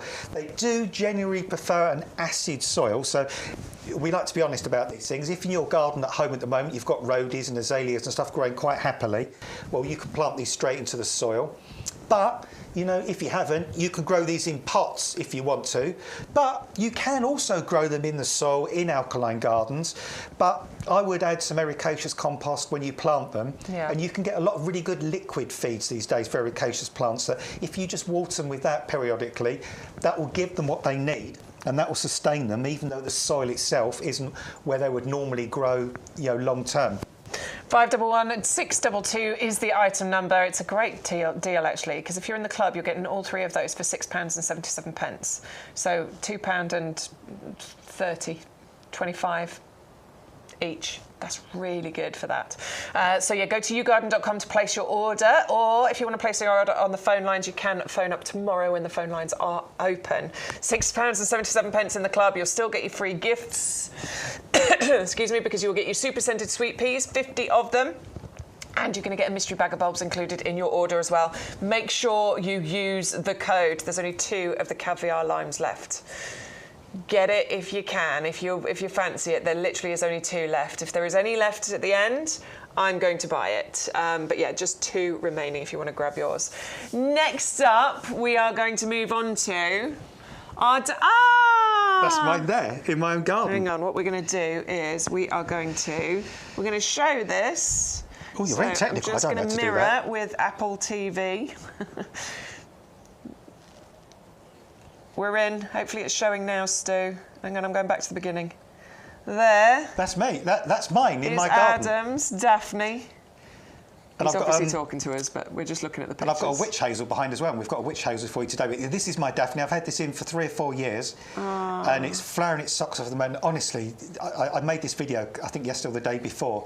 The fragrance on this, Bex, is absolutely divine. Really, really beautiful. I should have done a video of mine. Mine's not quite as big as yours, but it is flowering beautifully at the moment. Mine was a little bit bigger than that, but that's the one we had a bit of an accident with in the summer, because we were making a video outside during the summertime, and we had a big painter's easel up with I had an idiot board on it for something I was making of the video, and the wind blew and it fell straight on top of the Daphne. Oh no! And it split it straight in half, because you had a similar experience with a rhododendron, didn't you? Well, that was my husband who put a stepladder through it. Yeah, well, unfortunately, so it split the Daphne clean in half. Yeah. So it was double that size, but it's not destroyed it. It's still flowering its socks off. But again, it's another winter flowering shrub with just the most mind-bogglingly sweet, spicy, delicious fragrance. I'm pretty sure that's a flower those are buds coming through there. Yeah, there's another one, big one there. I reckon you'll see more. Yeah, there's loads of buds. There's loads of buds coming on that one as well.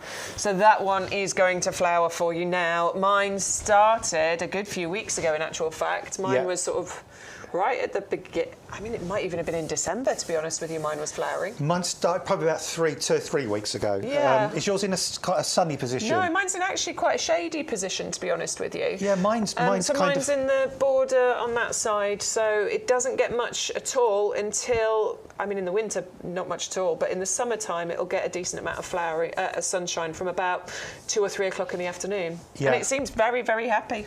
Well, it's weird, because since I put the video up on TikTok Shop, a lot of people have been sort sort of asking me, where it likes to grow. And I found generally with Daphnes, they will grow well in a nice open position in full sun if you want to grow them there. But like you've just said, they do quite well in dappled shade. Or, I mean, they don't like dark shade, like under, say, a really big conifer or somewhere like that. Yeah. But they will grow in shadier places as well as full sun. And eventually, that perfume princess, that will make a shrub about a metre and a half tall. But they're quite slow growing, but they're reliable. But I mean, last week, at one point in our garden, it was about 10:30, 11 in the morning, and my weather station was still saying -4. Right. And this was smothered in white frost, like a white hoarfrost. Yeah. And the next day, the frost melted and the flowers looked as pristine. Just absolutely fine. And it's like, how do you do this? How do you create such beautiful, delicate, fragranced flowers in the middle of winter that go down to -4 and you don't even blink? You still look as good the next day as you did before. Amazing, isn't it? Beautiful fragrance, gorgeous flowers, flowering all the way along those stems as well. It's a fantastic one, and of course it's evergreen too, so, great to have those evergreen plants in our gardens. 511038 is the item number. It's $15.29 if you are in the club. So do think about joining the club. If you're not a member already, you can start saving today, and then you'll get vouchers sent to you in the post, £20 worth of vouchers to spend. Also a couple of postage vouchers worth $6.99 each as well, so you might get some free postage included. If you're already a member, those free postage vouchers will come to you when you next renew. You get emails for special offers, which are just for members as well. So there's lots and lots of reasons to be part of the club.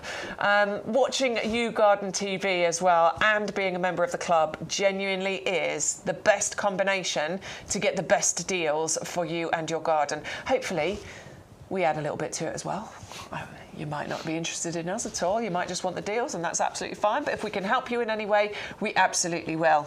Now, David apparently has sent us a lovely message on Facebook. He says he loves that he can watch on YouTube and then message on Facebook.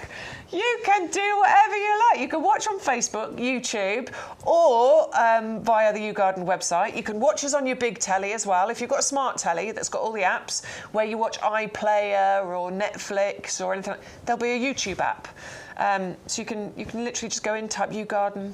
We're on there, and then you can watch it like a normal television programme on your big telly as well if you want to. It's quite easy to do.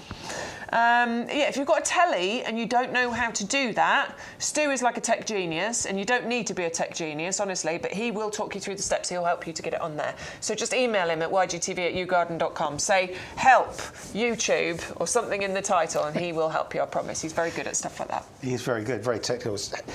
David's got the winter clematis. Oh, he's ordered it today. Oh, he's got a trellis waiting for it. Very good. Exciting. Do you know, I haven't had a look at the chat. Can we have a quick look, Stu? Have we got time? Has it not been too busy today? Oh, are you all a bit quiet this morning? Are we all feeling a bit jaded on a Sunday morning? Is that what it is?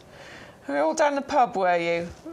Everyone chatting to each other. Morning, gang. Hope all's well. Morning, everyone from Chile, Scotland, says Bill. Morning to you, Olwyn, who's saying hello to everybody. Everyone's just talking to each other. But nice to have your company, to know you are out there anyway. Has anybody sent us any pictures of daffodils? Let's see. Howard. Oh, Howard. Look at that. I don't think we've had an email from Howard, have we? Not for a while. To Adam, Bex and Stu, my daffodil this cold morning. I probably need to mirror the screen again. Let me just press it. I took it over with Adam's phone, didn't I? So, yes, we do have a daffodil flowering this morning from Howard, and there it is. Look at that. That lifts your heart, doesn't it? And you can see some other ones about to appear as well. Way, that's made my day, that has. Yeah. I love it. Isn't that nice? I do love a daffodil. There's something beautiful about daffodils. So what we'd say, is it the 19th of January today? Or it is the 19th, correct, yes. Yeah, so the 19th of January, and there we are, look, a daffodil out already. How wonderful is that? That's gorgeous, isn't it? Really uplifting. Thank you. That's brilliant. Bulbs are coming. They are. Spring's on its way. There's just those little, sometimes it's just those little teases of spring is all you need, just to kind of give you that lifeline, give you that little bit of hope. That's it. Just to help us to cope with the January blues. Yeah. Right. Apparently, there's one of the caviar limes left. So if it's there at the end of the show, I'm having it and putting it in my basket.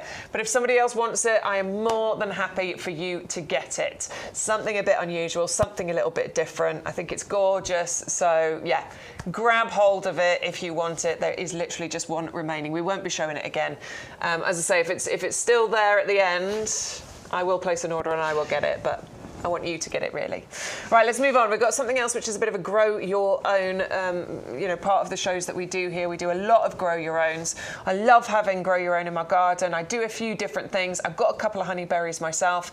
Mix it in with your other plants, with your flowering shrubs, with your foliage shrubs. You don't need a separate area. It's a beautiful plant. It's really easy to grow. It is. Well, John, my hubby, he's got this in our front garden, in his front garden.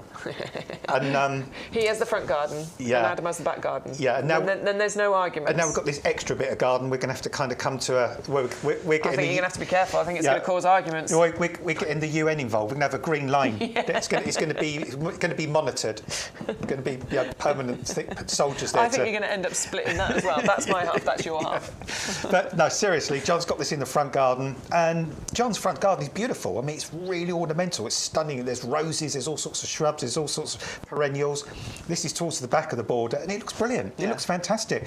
It's a member of the honeysuckle family, and it has really tiny little honeysuckle flowers on it, little kind of whitish flowers. I'm not sure that they probably are fragrant, but they're quite small. So you'd have to get your nose right down on them to sort of get the fragrance.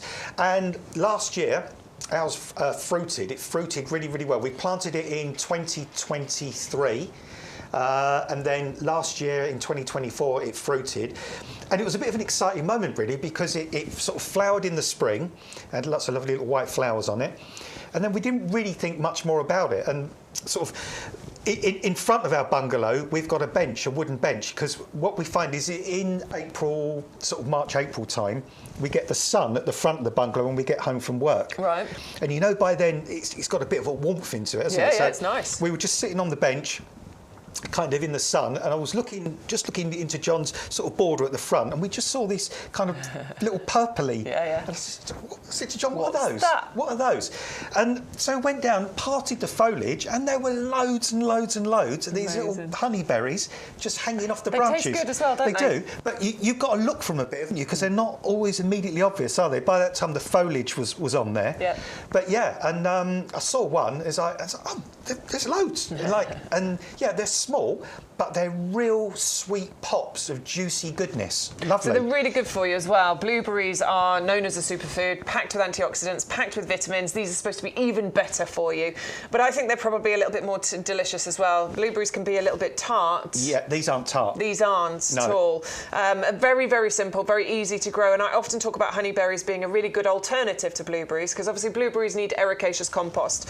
And that might just be a little bit too much faff for you. I can't be bothered with pots and buying erication. I get it, it's fine. This is a really good alternative because it doesn't need that ericaceous compost. It's completely winter hardy, just like blueberries are, in fact, but it can cope with minus temperatures no problem. It can even cope with quite hot temperatures too. So this really is a great versatile plant. You can just plant it into your borders. It'll last for many, many years, and it'll just keep fruiting away for you reliably every single year. And you're getting a really nicely established one. I bought them as babies. They were teeny tiny when I got them, so I'm having to wait just that little bit longer to get decent fruit production, and that's fine. I knew I was getting that when I bought them as the babies, but you won't have to wait as long for your fruits by buying a slightly more established one. And actually, you're buying it at sort of baby prices as well, because it's only $5.94 in the club. Which is brilliant. So that is really good. That is the lowest price we have ever done on this one. It's still $9.99 on our website, by the way, but by watching YGTV and using the offer code, we give you better value. And even if that's all you want to get today, you'll get that. You'll get 2 free gifts. You'll get your super scented sweet pea seeds, which is the pack of 50 of them right there, and you'll be getting a mystery bag of bulbs included in your order as well. You'll pay postage, but that's a great little order. So it's up to you what you want to do. Obviously, it's better if you can get your order to over £40 and get a few other bits that you want and get rid of that delivery cost. And of course, you will save money if you're in the club as well. The great thing about that honeyberry as well, Bex, is like, unlike an apple, with an apple, it's a large fruit that you can eat sort of just as one individual individual fruit. Yeah. But the great thing about the honeyberries is, you know, if you pick a little bowl of those and you're making a pavlova, for example. Oh yeah. You could just sprinkle some over the top of pavlova, or you've got Totally. friends coming to stay and you've made a trifle. Sprinkle some over the top of a trifle. Lovely. Or you're serving breakfast in the morning, and quite often we have friends come over. We do croissants, we do fresh fruit, you know, chopped fruit. Put some of those in as well, because you know nobody will know what they are. Yeah, to be honest, you can treat them like a blueberry. So you could make blueberry pancakes or blueberry muffins, but with honeyberries. I'm talking about. And it'd just be a talking point. It'd be something a bit different. You've grown them yourselves. They're sweet, they're juicy, they're full of goodness, and yeah, easy to grow. Right, we've got some pots for you. In fact, you could grow your honeyberry in here. To be honest with you, I think it'd be absolutely fine in the Durham planter. It's sorry, that was for the honeyberry. We'll give you the details for the Durham. This one is the 14-inch diameter that you've got here. It is on a buy one get one free offer as well. So if you put one in your basket and place put the offer code in YGTV0325, the other one will appear for you. We have done a few different sizes, so maybe if you've already got the other sizes, you fancy going for this one as well. Yeah, this is great. I mean, I absolutely adore this. So much to talk about. I mean, you know, it's just a plastic pot, but it's not just a plastic pot. No, it's You know, not. pots used to be just plastic pots with the horrible seams and the joins down the side and all the bit coming off the bottom where they come off the blow mould.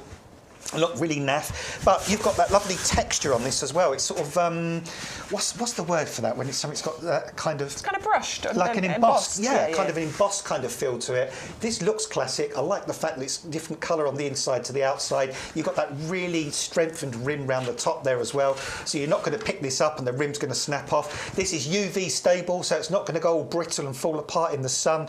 It's obviously frost resistant. It's lightweight as well. So if you're Mandy, for example, and you live 5 floors up, you've just got a balcony, this is going to be a really, really heavy pot.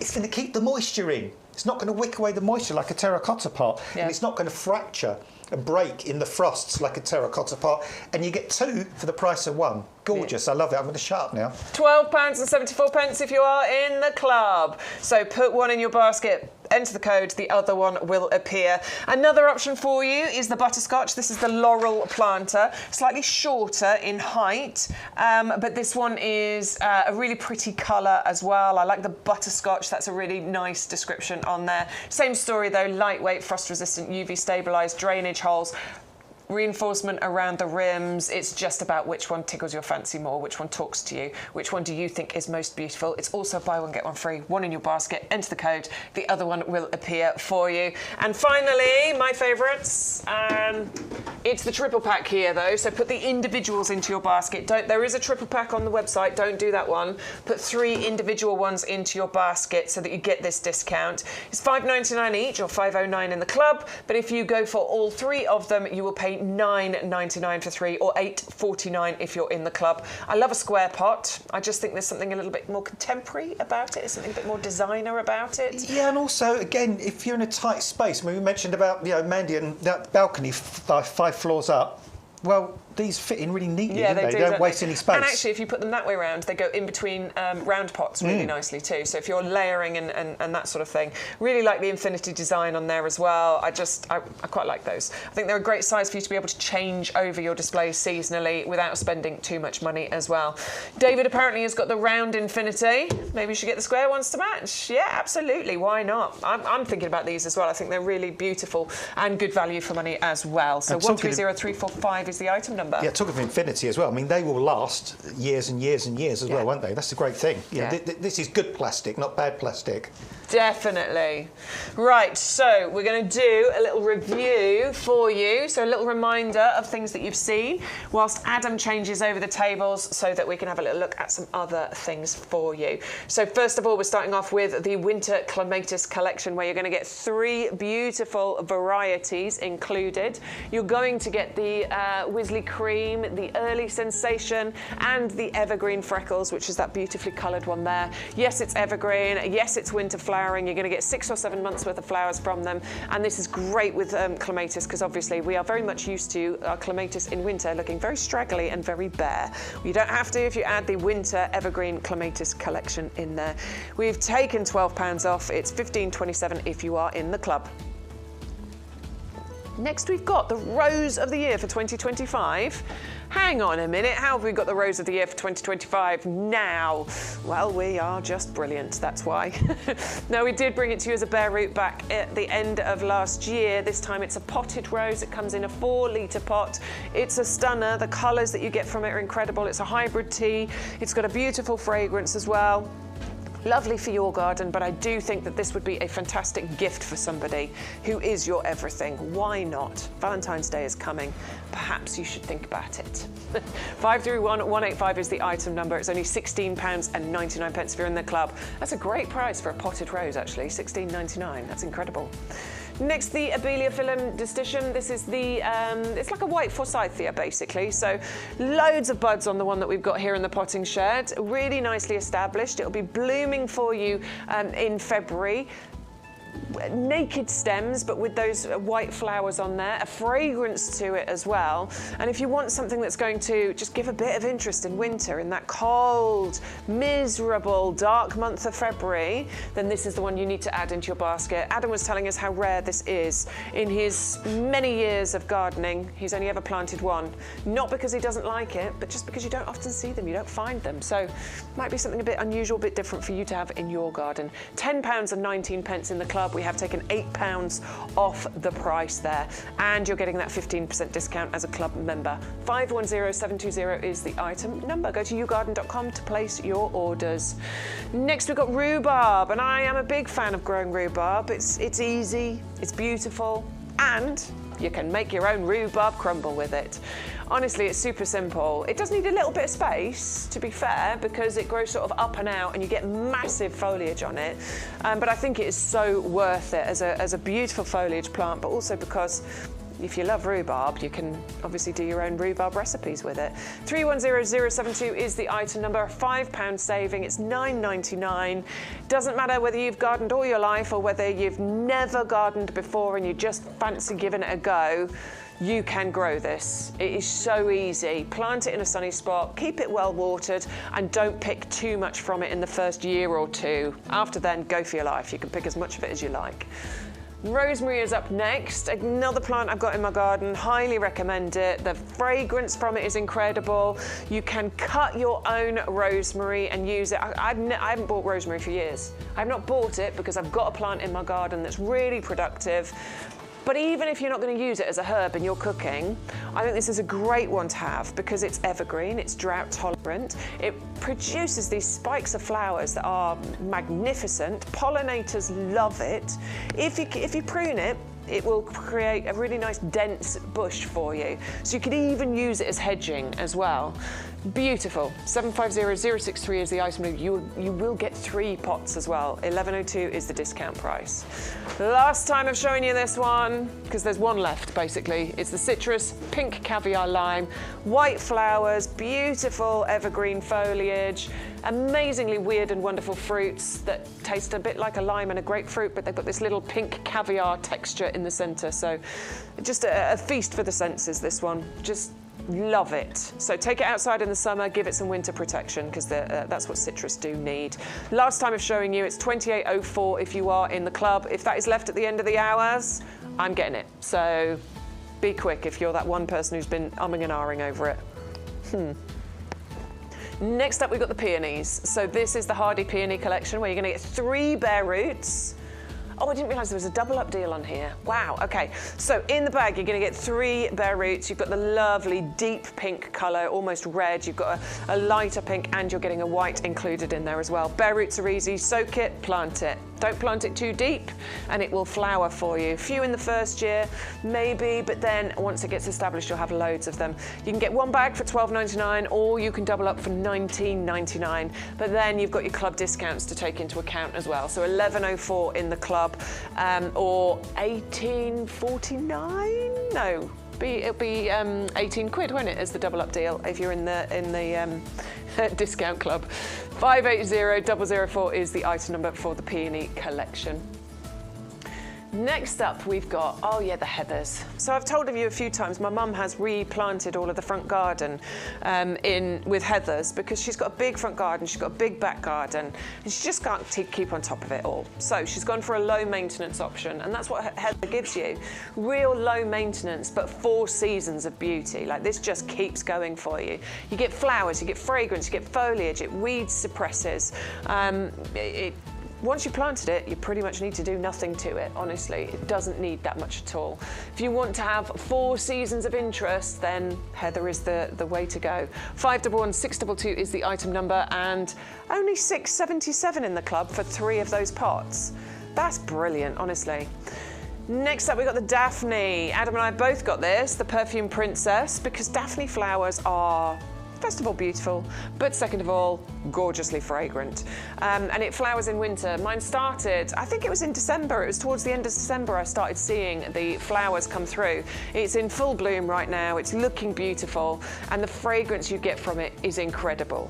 511038 is the item number, and we've taken £5 off the price there. It's £15.29 in the club. Now, if you want to do a bit of grow your own, honeyberry is a really good option. And particularly if you've been fancying growing some blueberries, but you can't be bothered with the ericaceous, compost faff, then honeyberries are an option for you. You don't need to worry about ericaceous compost. They're incredibly good for you, high in antioxidants, really easy to grow, fully winter hardy. They are self-fertile, so you don't need multiples. It's better if you can have multiples. You will get a better fruit production, but you don't need it. So it's a really, really good option. 310070 is the item number. £5.94 club price for a 1.7 litre pot. That is brilliant, honestly. That is the price of, a 9 centimetre pot, that one there, and you're getting it in that 1.7 litre, really nicely established one. 310070 is the item number. Oh, the Chimonanthus, the praecox, winter sweet, another plant here that flowers on the bare stems, that will be flowering for you kind of soon, isn't it, with Chimonanthus? About now. Yeah, about now. Yeah. And the fragrance is incredible. The stems that you can cut from there and bring them into your house will be fantastic. £8.49 for that one, and it is in the 2 litre pot. Oh, paper bush. I love these nudiflorums. Look at that. That will just be an absolute picture. It'll take a bit of time, obviously, to get to that size, to get fully established and fully grown. But it is standout, honestly. And that, when it gets flowering, sort of, February and March time, that is really in bloom, and it's beautiful. Fragrance, colour, oh, love it. £22.99 or £19.54 if you are in the club. Item number is 511366. Go to YouGarden.com if you're wondering where to place your order. Just go to the website and you can do it there. Finally, we've got the Red Haven, of course. This is our deal of the week. It is a bare root peach tree. So you can be growing your own peaches. Yes, you can grow them here in the UK. Honestly, it does work. They will grow beautifully, and they will give you loads and loads of fruit. You'll have the most delightful peach blossom on this tree. The only tip here is, I suppose, you might want to protect the blossoms slightly from the frosts. So the tree itself is fully winter hardy. It is, yeah, absolutely. So you don't need to worry about that. But sometimes the blossom itself can get just a little bit affected from those nighttime frosts we still have. So it's an idea to bring it under cover for that when the blossom's appearing, because it'll just help you increase your fruit yield. Don't worry too much about it, but it will help. Yeah, and another thing you can do those as well to avoid the peach leaf curl that can occur sometimes. Yeah. If you got the plant in a pot, for example, keep it out of the rain for the first sort of 4 or 5 weeks when it comes into leaf. Then the spores don't fall onto the leaves and create that problem. Very good. So you can keep it free of peach leaf curl as well without needing to spray or anything like that. There you go. So it'll be nice and easy to do. We're not talking about bringing it right into your home or anything, but just undercover maybe, or right near the house or something like that that'll make the big difference. 300 010 is the item number for the Peach Red Haven. That's our deal of the week, and it is on an amazing price. We've got £8.49 in the club. That's a £15 discount. I'll come out from behind there, shall I? When you're planting a bare root, all you have to do is unwrap the root, soak it for a few hours, and then you're ready to plant it. It's super simple. You can grow it in pots, or you can plant it in the ground if you so wish. It's entirely up to you. What's the matter, Stu? Yeah, you've got to use your code. Make sure you are using our code, YGTV0325. You can see it on the screen there, because that is the magic key to all of the discounts, all of the savings, the buy one, get one free. We have savings on everything, but we have various additional deals. We've got double up deals, buy one, get one frees, those sorts of things. It's all unlocked by using that code. If you don't put the code in, you'll pay full price, and that's not what YGTV is all about. It's all about getting you the best value for money and giving you some help with your gardening. If you've got any questions, Adam's here. He's been gardening for a long time. He's been a gardener all his life, basically, so he knows loads of stuff. I'm fairly knowledgeable. Started a bit later in life, but I can help you as well with some things. But that's what it's all about. It's all about this community of gardening that we've got here. We have an amazing club to join as well, where you can get even more discounts. You get free gifts included in your order. Today it's the super scented sweet pea seeds. You're also going to get a bag of mystery bulbs in your order as well. Entirely free, and all of it is done by unlocking it all with that magic key code that we've got there. When we say mystery bulbs, they will be labelled, obviously, though. Yes, probably. It's a mystery bag of bulbs, but you'll know what they are because there will be a label on the bag. Right, this is the favourites table. Do let us know what you are ordering. We would love to know what's going into your basket. Amanda, hello to you. You've joined us. Apparently you've sent us an email. I'll grab the iPad and we'll have a little look in a minute. You can join in the chat, by the way, on YouTube and on Facebook. I've got the iPad for the YouTube. Stu will be checking Facebook, and you can also email us. The details are on the bottom of the screen there, ygtv@yougarden.com. If you want to see what's going on in either of our garden journeys, Adam Woolcott, he's on Facebook, he's on Instagram, he's on YouTube. I'm Bex Edwards. You'll find me on all of those as well. No, and TikTok. We're on TikTok as well. So come and find us. We'll show you what's going on in our garden journeys. Let's start off with rosemary, shall we? What can you tell us about rosemary? Oh, goodness me, we can spend a whole show on rosemary, couldn't we? I mean, first of all, it's the fragrance, isn't it? We know rosemary for that fabulous aromatic fragrance. And, oh, dear, that just reminds me of sort of roast chicken dinners and roast potatoes and kind of all those delicious kind of Mediterranean foods, really. But the good thing about rosemary, this rosemary in particular, is this rosemary flowers its socks off for a long, long period of time on lovely upright stems, masses and masses of sort of bluey purple flowers that are adored by the bees and pollinating insects. And traditionally, we've tended to grow fruit and vegetables in one area of the garden. We tend to grow ornamentals in another part of the garden. But this rosemary, besides the fact that you can eat the leaves, obviously it's a herb that it's edible, I would plant this just in my normal shrub border because it is such a stunning shrub in its own right. It doesn't need to be separated off into the herb garden. Plant it with everything else, because one thing, this time of year it will give you evergreen. So when your other shrubs, for example, have got no foliage, this is look lovely and evergreen in the beds and borders. Then in the summertime, summertime, you've got that fabulous, fabulous purple flowers, and it's really gorgeous sort of bluey purple this as well, isn't it? Yeah. And they say the pollinated insects will go mad for it. And then, of course, you can use it as a herb for all those different uses you want to put it to. I mean, you can even, I'm not a doctor or anything, but I mean, you can make this into balms and soaps and. Oh yeah, rosemary's supposed to be really good for your scalp as well. It's supposed to be good for hair. Yeah, all sorts of things. So yeah, if you're kind of into making your own homemade remedies and stuff, well, you'll know all about rosemary. Yeah, honestly, it's brilliant. I mean, they are fantastic, super easy to grow, drought tolerant. They can suppress weeds as well. They create a lovely bushy growth. It's a winner always. 750063 is the item number. If you want to go for those, they are rooty beauties. Get them planted. They need a home in your garden. Next up, we've got rhubarb, one of my favourite things to grow. I think it's a beautiful plant in its own right. You get these lovely tall stems, and then you get these. Honestly, the leaves are huge on a rhubarb. I don't know why I keep calling it a rhubarb. They are massive on a rhubarb, so I think they're really, really pretty. We need to breed that plant. We need to breed the rhubarb. We do. We need to cross a rhubarb with a blueberry. With something. And we'll have a blue rhubarb. Let's do it. Let's do it. 310072 is the item number. Honestly, it's dead easy. If you're new to gardening, get yourself a rhubarb. You won't be disappointed. Easy. I mean, probably one of the easiest. I was going to say fruit. I guess is it fruit or is it vegetable? I think it's a veg. a I don't veg. know, actually. Must be a vegetable. I think it's a vegetable, yeah, but a plant is one of the easiest things you can grow, one of the easiest edibles you can grow. You plant it, you leave it, it'll outlive you, honestly. Yeah. They live for so They go long. forever. And you can force it in the spring if you want. I don't mean to do things it doesn't want to do, but I mean, well, you can force it to grow. Just put a black bin over the top of it. When it's at the stage that you see the one we've got in the studio, it's just starting to emerge from ground level. Put a black bin over the top, leave it for a couple of weeks, and then it will force it to send up these stems a lot more quickly than it normally would, and they'll be really tender and really juicy and really sweet, and they'll give you that early crop. Take the bin off, let it grow as normal, and then harvest as normal. But in the first year, go gentle with it. Don't pick too many stems because you need to establish. 3 litre pot for you. It is just $8.49 if you're in the club. A top recommendation from me, honestly. I just adore growing rhubarb because I love rhubarb. I like making rhubarb crumble.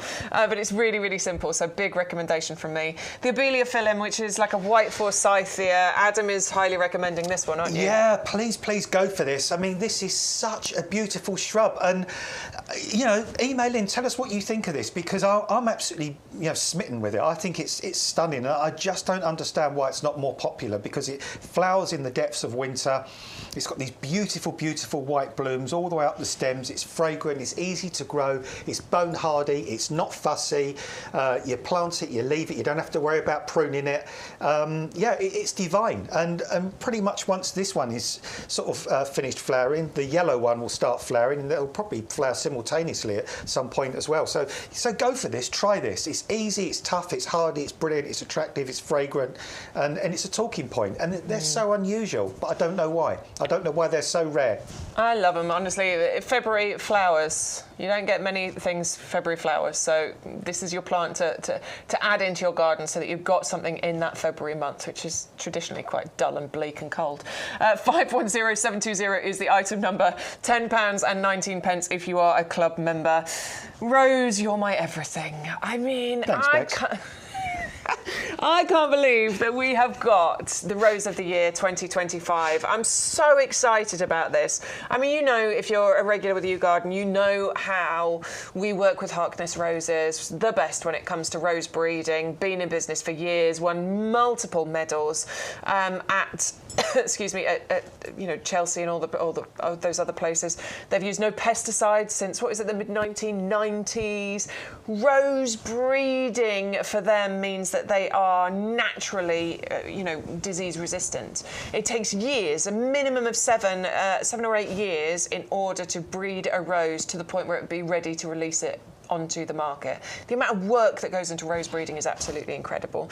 And this is Rose of the Year for 2025. I think it's beautiful. I love hybrid tea as well, because you get those lovely straight stems, don't you? Bigger flowers. Big flowers. And they tend to be bigger than floribundas, don't they, the flowers you get on a hybrid tea? They do. I mean, you get less of them, but you get the drama of the fact that they're larger flowers. So I always describe them as your Valentine's Day type of roses on a lovely straight stem, big flower at the top. This one's fragrant as well, which is good. It's repeat flowering, so it's not just going to flower once.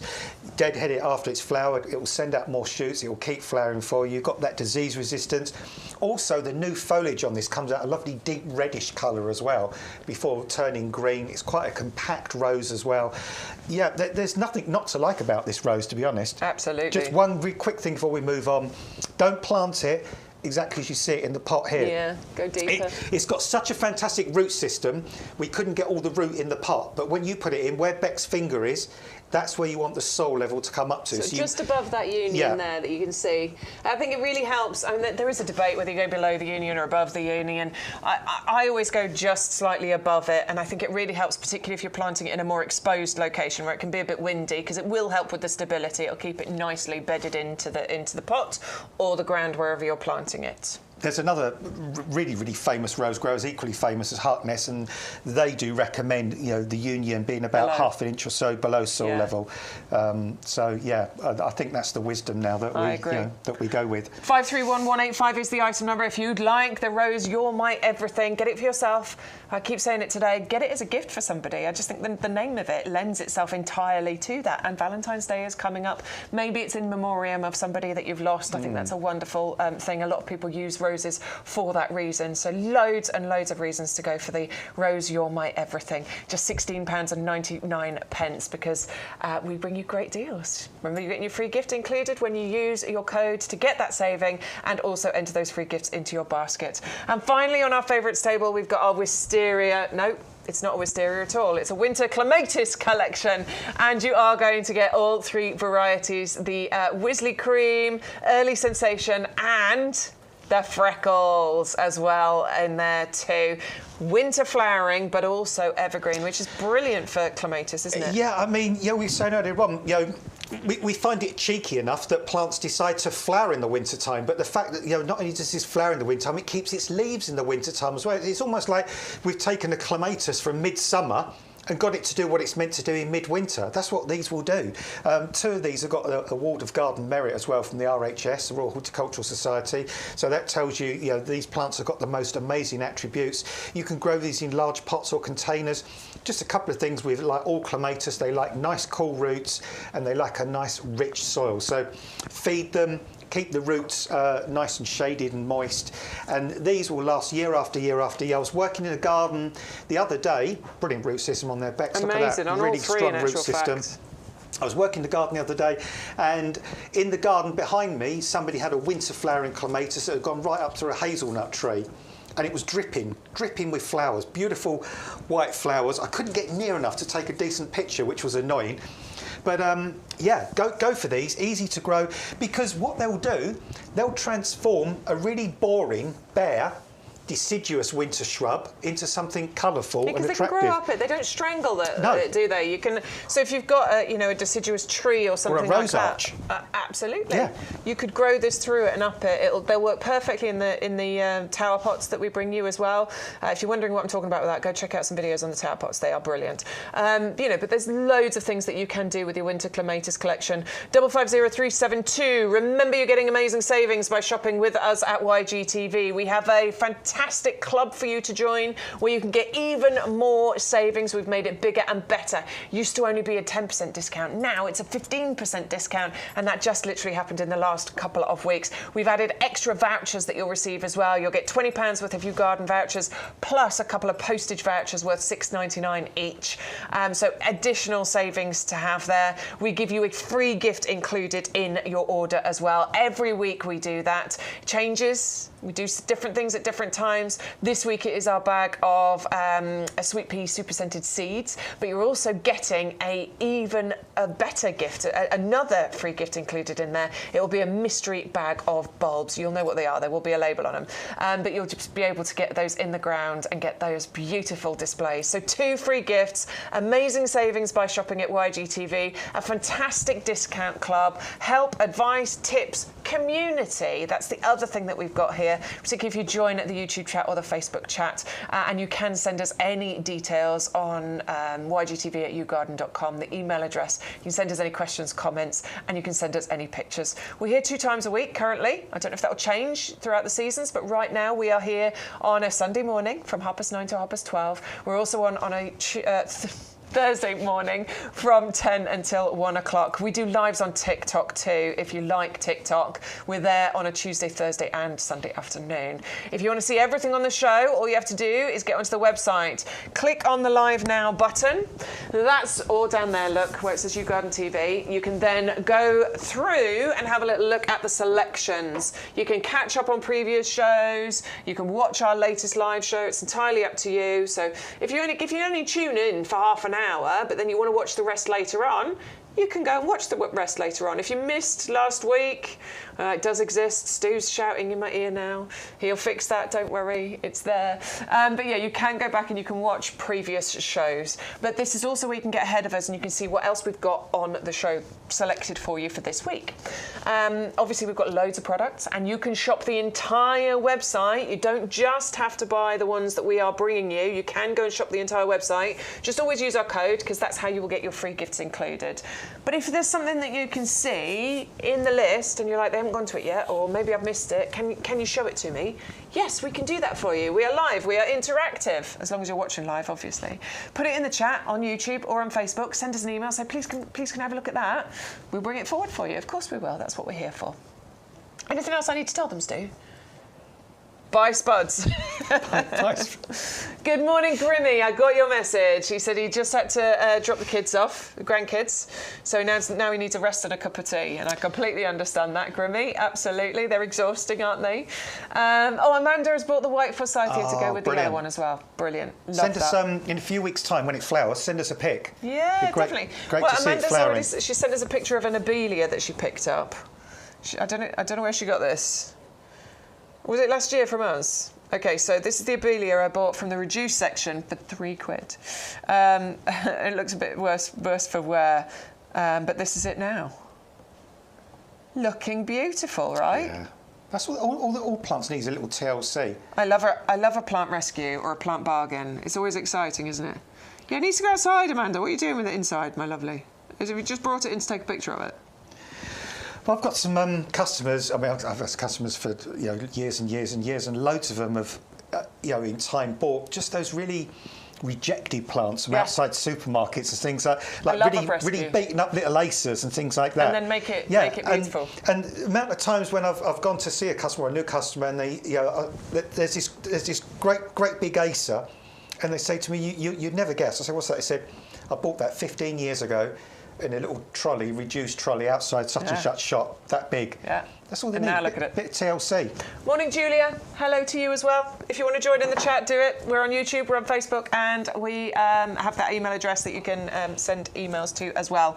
Right, we've got to be quick. Stu's telling us. So, potatoes. It's only because we've got lots to show you. That's the only reason. Potato growing kits. What you're going to get is 3 bags of your potato tubers. You get Desiree, you get Rocket, and you get Charlotte, thank you very much. So 18 of them in total.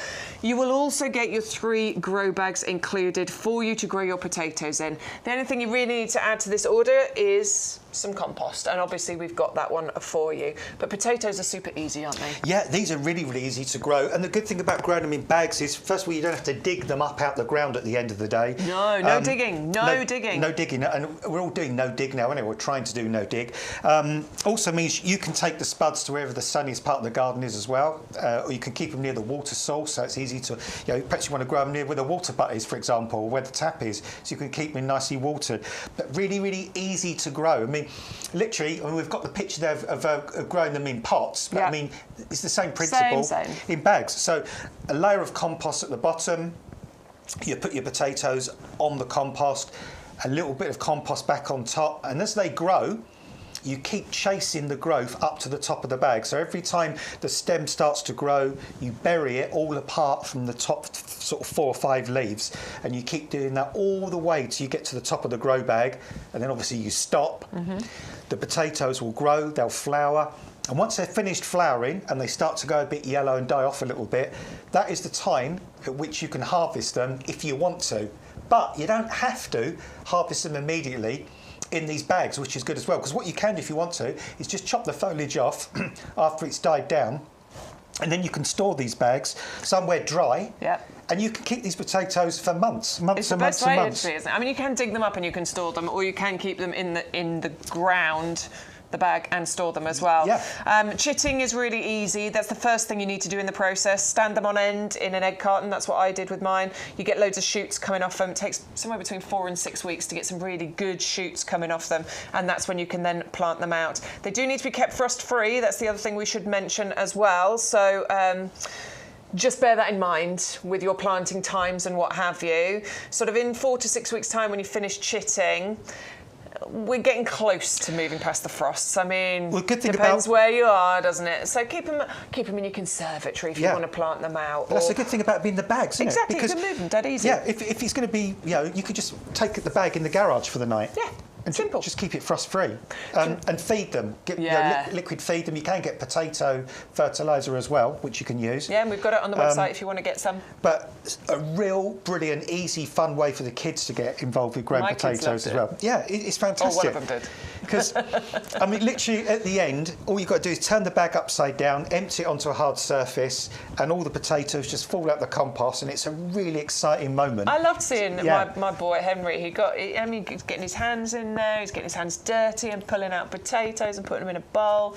It was lovely. It was a really sort of enjoyable experience. Yeah. And there's 3 types of spud in here as well. So you've got your Charlotte, for example, which is your classic salad potato, all the way through to Desiree, which is great for sort of jackets and roasts and things like that. Yeah. And Rocket, also good for sort of roasts and things. So yeah, you can see there, look, just rummaging through, finding those spuds. This was the best bit, and he was rummaging through, finding those potatoes. There's all the foliage in the back, look, that we've just cut off there. It was such a fun day. There's my rhubarb. Can you see it in the background? Yes, and the rosemary next to it. It's much bigger now. But yeah, there he is, picking out his taties. And then we cooked him that night. Was that the first time your son had seen kind of how spuds sort of grow? So. Yeah, to be fair. That was a couple of years ago. We didn't grow them last year, we grew them the year before. But yeah, it was good fun. I really enjoyed it. He helped me do it all. He helped me do the whole process, plant them, water them. I mean, it was my job to look after him after that point. But yeah, he did a good job. I was really pleased. So it's all about growing in small spaces, and it's all about not having to do any digging, because it's hard work. Traditional potato growing is back-breaking digging, and that is what we've taken out of it with this kit. You do need the seed potatoes. You do need the professional seed potatoes. You can't really do this from shop-bought potatoes. Yeah, because they're going to be virus-free and stuff like that as well, those ones. So yeah, whereas, you get them from other sources, you can't necessarily be sure that they're going to grow properly. And we do the refill kits, by the way. So next year, when you want to do it again and you've already got your bags, you don't have to buy the kit with the bags again. You can just buy the potatoes. We do those on the website as well. 350058 is the item number if you want to go for the potato kit. That's going to start getting really busy soon. There's been several orders going through. Oh, hey, look at the size of those potatoes. I love him. There's there's Elliot's son. Apparently he's having a contest with his granddad. So we got, Stu's saying we got bigger potatoes, but his granddad got more potatoes. So it depends who's the winner. You can't really tell then, can you? All right, yeah, 350058 is the item number. As I say, that's going to get really busy soon. Loads of orders have been going through this week, I've noticed, on the potato kit. People are really starting to think about growing potatoes now. Those grow bags, the 3 of them, should be what, $8.99? $8.99, but you're getting the whole kit for £11 if you're in the club. So you can see where they've got amazing value. The one thing you do need to add into that, if you want to do that, is your compost. We did tell you all about this one earlier. Now those bags are 45 litres, so just bear that in mind. You're going to get 3 of them. You need to order enough compost in order to fill those bags. It's the best compost. If it was better, we'd be using it. If there was anything better, we'd be using it. But rather than Adam and I tell you about it, let's hear from the wonderful head gardener, Peter McDermott, who's going to tell you all about his amazing compost. We describe this as premium professional compost.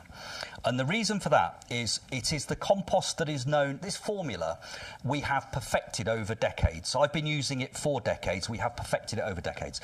You've got a blend of the best peats plus wood fibre that you can imagine. Now, by volume, approximately 50% of this compost is wood fibre, and the balance is made up of a blend of peats, and there are 3 different peats. So you've got things like sphagnum moss peat, which is renewable. You've got sedge peat, and then you've got darker sphagnum as well in there. So you've got 3 different peats. You've also got, you can see actually just there, there's slow-release fertiliser. These little green, what look like little eggs, you'll see those dotted among the compost when you're planting it. That's slow-release fertiliser. One of the most expensive ingredients in any compost is fertiliser. You can see that there's another one just down below. That is amazing because that will deploy nutrients to the roots of whatever you grow in this compost just when they need it over the next 6 months. You then got what's called a buffer.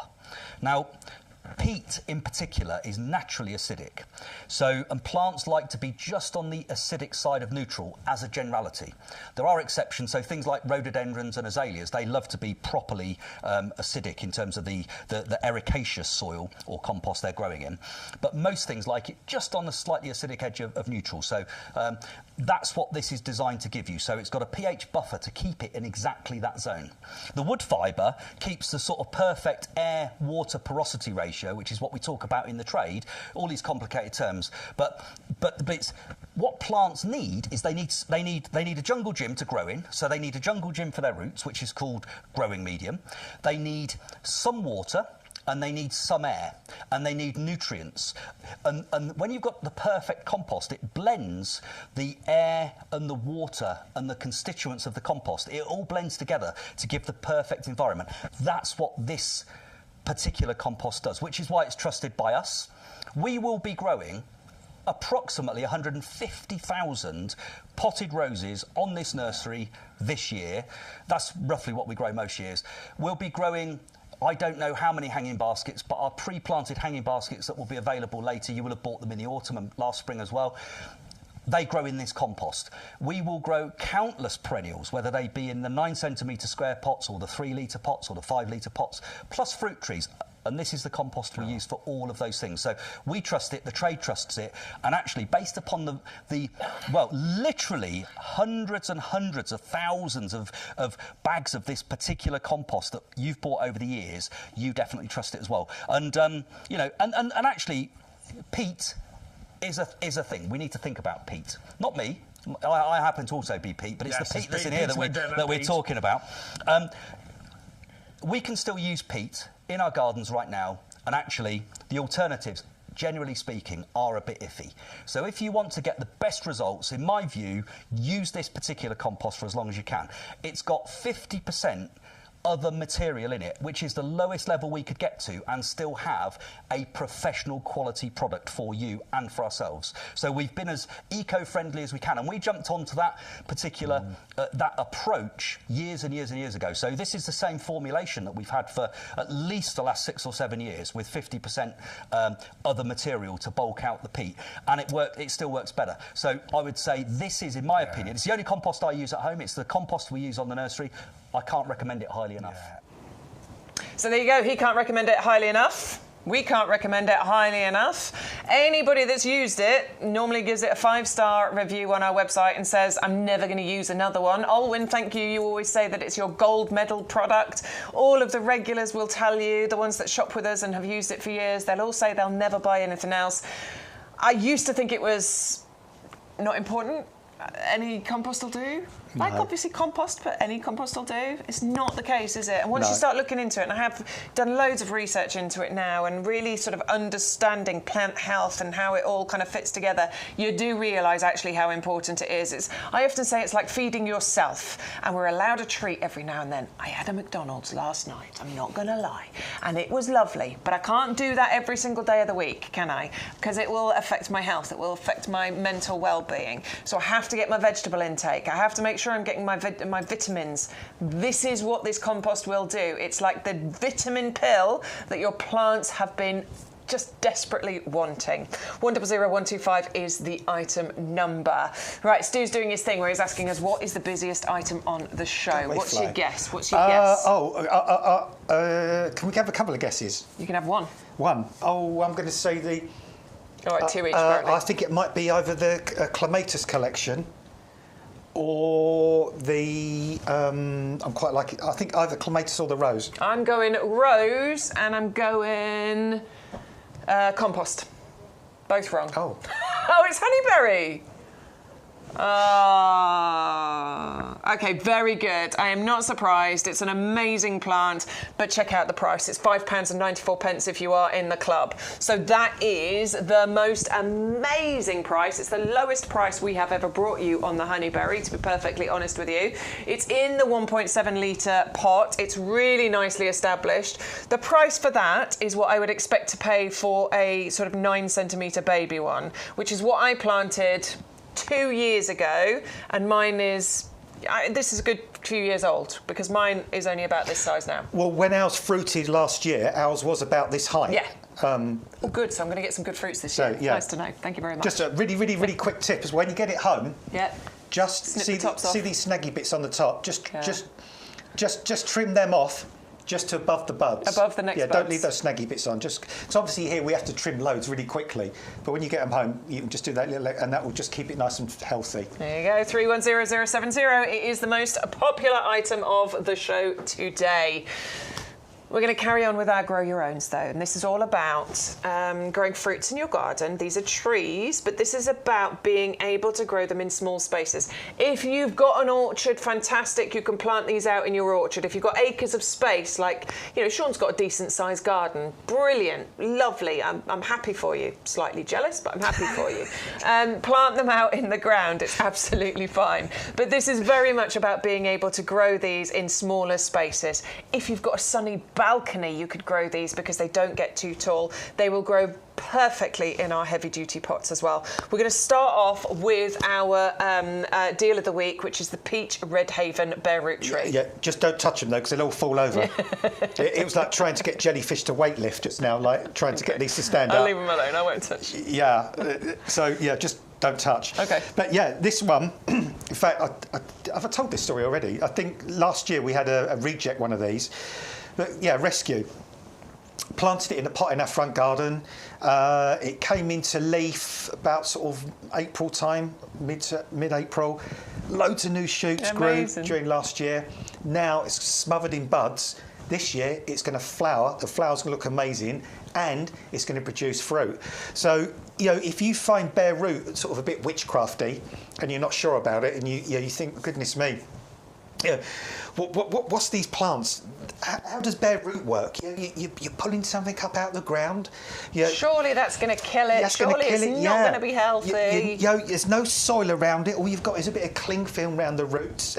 And then you're telling me that's going to grow, that's going to thrive. Well, yeah, it will, because these plants have been lifted when they're dormant. They're not growing. So there's no water and stuff moving through these plants. They're just sitting quietly. So the fact we've lifted them out the ground, they're not worried, they're dormant.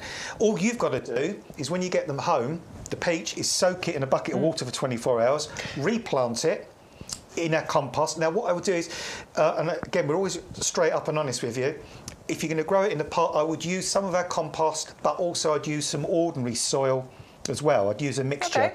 Rather than perhaps just all compost, just to give it a little bit more bulk and a little bit more weight. Right. Plant it, leave it, and then next spring, when the weather warms up, or this spring when the weather warms up, it'll start to form new roots. That peach blossom you're going to get from this. Yeah, it will come into leaf. Peach blossom is really pretty. Peach blossom, peach blossom is divine. Yeah. I mean, it is absolutely stunningly beautiful. And the foliage you get on a peach tree is really interesting as well. It's kind of more lengthy, isn't it? It's longer. Yeah, kind of long, almost like sort of willow-shaped leaves, but sort of wider and really shiny. Super, super shiny foliage on that as well. And then, of course, you know, the flowers are going to become pollinated. They're going to set fruit, and you can grow your own peaches. Now, you can grow them in the UK, honestly. They will grow really well in the UK. Yeah, I've seen loads of people grow peaches in the UK. All I'd say is place your peach, if you can, in a south-facing position. Place it in the sunniest, warmest position, and if you can plant it up against a wall, all the better. Yeah. Because then you get the radiated heat from the wall as well. Yeah, nice. 300010 is the item number for that one. It's the deal of the week. Deal of the week means that you're getting an even bigger saving. We like to think we bring you amazing savings already, but deal of the week does represent even bigger savings, something a little bit special. £8.49 in the club. We have taken £15 off the price for that one. Next up, we've got our orchard, our mini orchard. Again, pots you can grow these in. Heavy duty pots, these will be fine. Never going to get too tall. We're only talking about 2 to 2.5 metres for the peach, or for any of these three, the Apple Braeburn, the Pear Conference and the Victoria Plum. The favourites in those three varieties as well. And just check out the price first of all before I let Adam talk. £23.97, £20.37 in the club. We've taken a massive £36 off the price of that one. I mean, it's fantastic, and we've been bringing this particular collection for many years now, haven't we? It is so popular. Yeah, I mean, it's pretty. All of these are grown on a dwarfing rootstock, which means basically they've been grafted onto this dwarfing rootstock, and that stops these trees getting too big. I always used to say it's like they've been given a gastric band. You know, they want want to get really big, but they can't because that root system is restricting them. So you can grow these in a small space. These only get to about sort of a couple of metres high or so. And you've got those 3 fantastic varieties. You've got Braeburn apple. Braeburn's actually my favourite apple. Yeah, so what is the nation's favourite? Yeah, it's crisp, it's crunchy, it's juicy, it's slightly sweet, but it's slightly tart as Yeah, well. it's It's got all perfect. that going for it. It's got the lovely coloured flesh. Originated from New Zealand, but now sort of grown all over the world. It was named after the nursery or something or other, was it? Or where it was found, wasn't it? Yeah, I think so, yeah. Something like that. Then you've got the conference pear. I mean, probably one of the most famous pears in the world. Yeah. You know, kind of everybody knows conference pears. And then Victoria, the Victoria plum, named after Queen Victoria. Absolutely. Again, probably the go-to kind of plum. So we've got your 3 favourites in this collection. Easy to grow. Are we saying these are self-pollinating, these ones? Yes, these ones are, yeah. Yeah, these are self-pollinating. But the thing is, even if they weren't, it wouldn't matter because there's so many of these types of fruit trees around anyway. Unless you live in the middle of nowhere. Yeah, exactly. But not a problem with this. We live in cities, we live in towns. If there is a fruit tree 3 streets away, it's close enough for that sort of thing to happen. It's going to happen. So plant these direct in the garden by all means if you want to, but you can grow these in pots. We've got our 30-litre black pots, which these are brilliant for growing in if you want to grow them in those, for example. But this is a fantastic way of just growing fruit in a small space. Yeah. And although they're small trees, they're not small fruit, you're still going to get normal-sized fruit, and you're going to get a lot of fruit as well. A lot of it, and for decades to come as well, because they're very, very long-lived. There's a little bit of care you need to do, obviously, in order to make sure they live that long, but it's pretty low maintenance and pretty easy to do. Each one of these, by the way, at the club discount price works out at, what was it, £6.80. £6.80, and these aren't whips. These are multi-branched, professional quality, heavy fruiting trees. You'll get some in the first year. Bear that in mind. They need to establish a little bit, but then they're going to give you loads and loads of fruits. Now, if you're wondering how to plant a bare root, well, Stu and I did a little video to tell you all of the steps that you need to do, which is very, very simple. So have a little watch of this video. Here at YouGarden, we provide lots of bare root fruit trees. We've got all the classics. We've got the apples, we've got the pears, we've got the plums, but we've also got those soft fruit varieties as well. We've got sweet cherries, we've got peaches, we've got apricots. But for a real talking point, what about our duo fruit trees, where you can grow 2 varieties on 1 tree? They're so easy to plant as well. This is your bare root. Now, the reason to have bare roots and to buy bare roots is because it's incredibly cost effective. It's really cost effective for us to send these in the post, which ultimately makes it really cost effective for you as a gardener. Now, one of the great benefits of these bare root trees is that they never get too big. Which means if you've got a smaller garden, you can grow these. You don't need acres of land. You can even grow these in a pot on a patio if you want to. It also means you can pretty much always reach those fruits from standing height without having to get onto ladders. The reason they don't get too big is because they have been grafted onto what we call this miniature rootstock. That restricts the height of the plant, meaning that we can grow them in those smaller spaces. We can always reach the fruits. And if we need to, we can net the top to stop the birds getting at them. Now, this is how your bare root fruit tree is going to arrive. The roots will be wrapped. That just helps to keep them moist. Once you get hold of it, what you need to do is unwrap those roots, and then you're left with this root ball here. In order to plant your bare root fruit tree, all you need to do is put this into a bucket of water to soak overnight, give it a really good drink, and then you're ready to plant. We recommend, first of all, our heavy-duty pots, if you're not putting these into the ground, and, of course, our premium professional compost, because it's filled with so much goodness, your trees will adore it.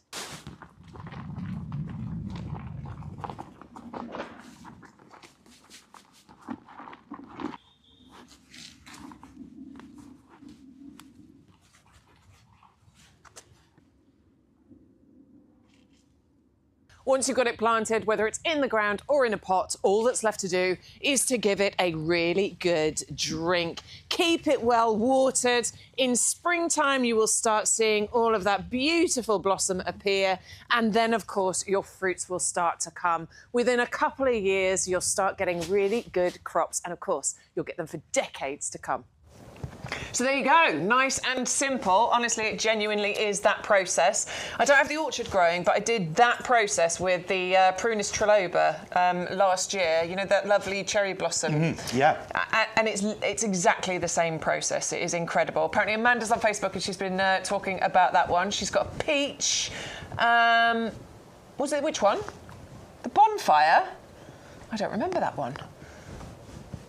Did we do buy one get one free? Okay. So Amanda's been doing that and she's been saying that's been going really nicely. She's got a big apple tree.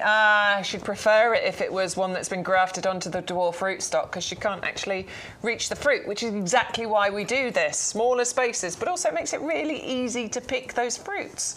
Right, who was that? Julia? Julia's on Facebook. She's asking about how to stop disease happening on fruit trees. Do you have any top tips, Mr. Gardener? You know, we fall two ways, don't we, these days? I mean, yeah, you can still get sprays, which you can use on fruit trees, and you can only use them a limited amount of time, obviously, because you don't really want the fruit absorbing. Yeah, of course, the chemicals. Yeah, the chemicals. So if you don't want to use chemicals, it's all about hygiene and feeding. Feed the plants really, really well. You know, really, really well-fed plants are like really, really, well-fed humans. You're going to be more healthy. You're going to be more disease resistant. Won't catch as many colds. Yeah, and when you do, you're going to fight it off more quickly. I must be. I'm not going to say it. Sorry, I was going to say. No, don't fake yourself. Oh. And also, the thing is, because these trees are much smaller as well. If you're going to grow these type, it means when you see things like aphids or caterpillars or things like that, you can pick them off. Yeah. And don't forget as well, there's lots of organic treatments you can buy now for fruit trees as well, which do just as good a job. Yeah.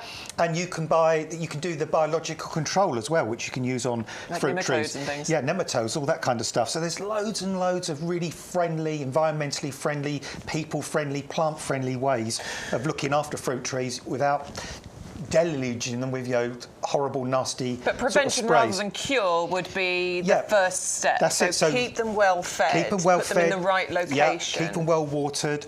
A tree that is healthy, that is well fed, that is well watered, that's in the right position, is going to be much, much more likely to resist disease.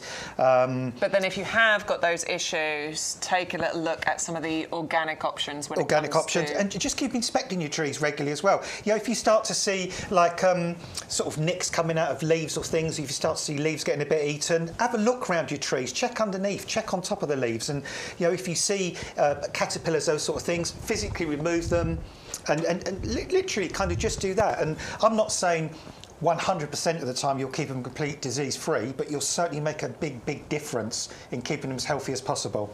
There you go. Was that Julia who was asking that? I think it was Julia. So Julia, I hope we've helped you with that one.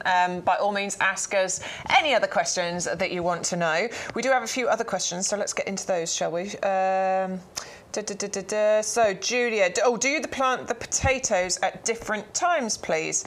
It's up to you, to be honest with you. You can, or you can just plant them all at the same time. Yeah, well, because they're I planted all mine at the same time. Yeah, well, they come at different times anyway, because Charlotte, for example, is an early one. And Rocket relatively early. Rocket's Desiree slightly later. Yeah. I think with Desiree as well, you can harvest them as small potatoes if you want to, or you can leave them to grow into larger sized spuds for jackets. So you've got two options on that one. Yeah, so it really is entirely up to you, Julia. You can plant them when you like, and you can do them at different times, or you could plant them all together. Just bear in mind they do need protection from frost. So you can start them off now, and you can get them planted in the bags now, but just bear in mind those frosts that we will still be getting, in 4 to 6 weeks' time once you've chitted those potatoes. But they're obviously in the bag, so it makes them a bit easier for you to be able to move around your garden.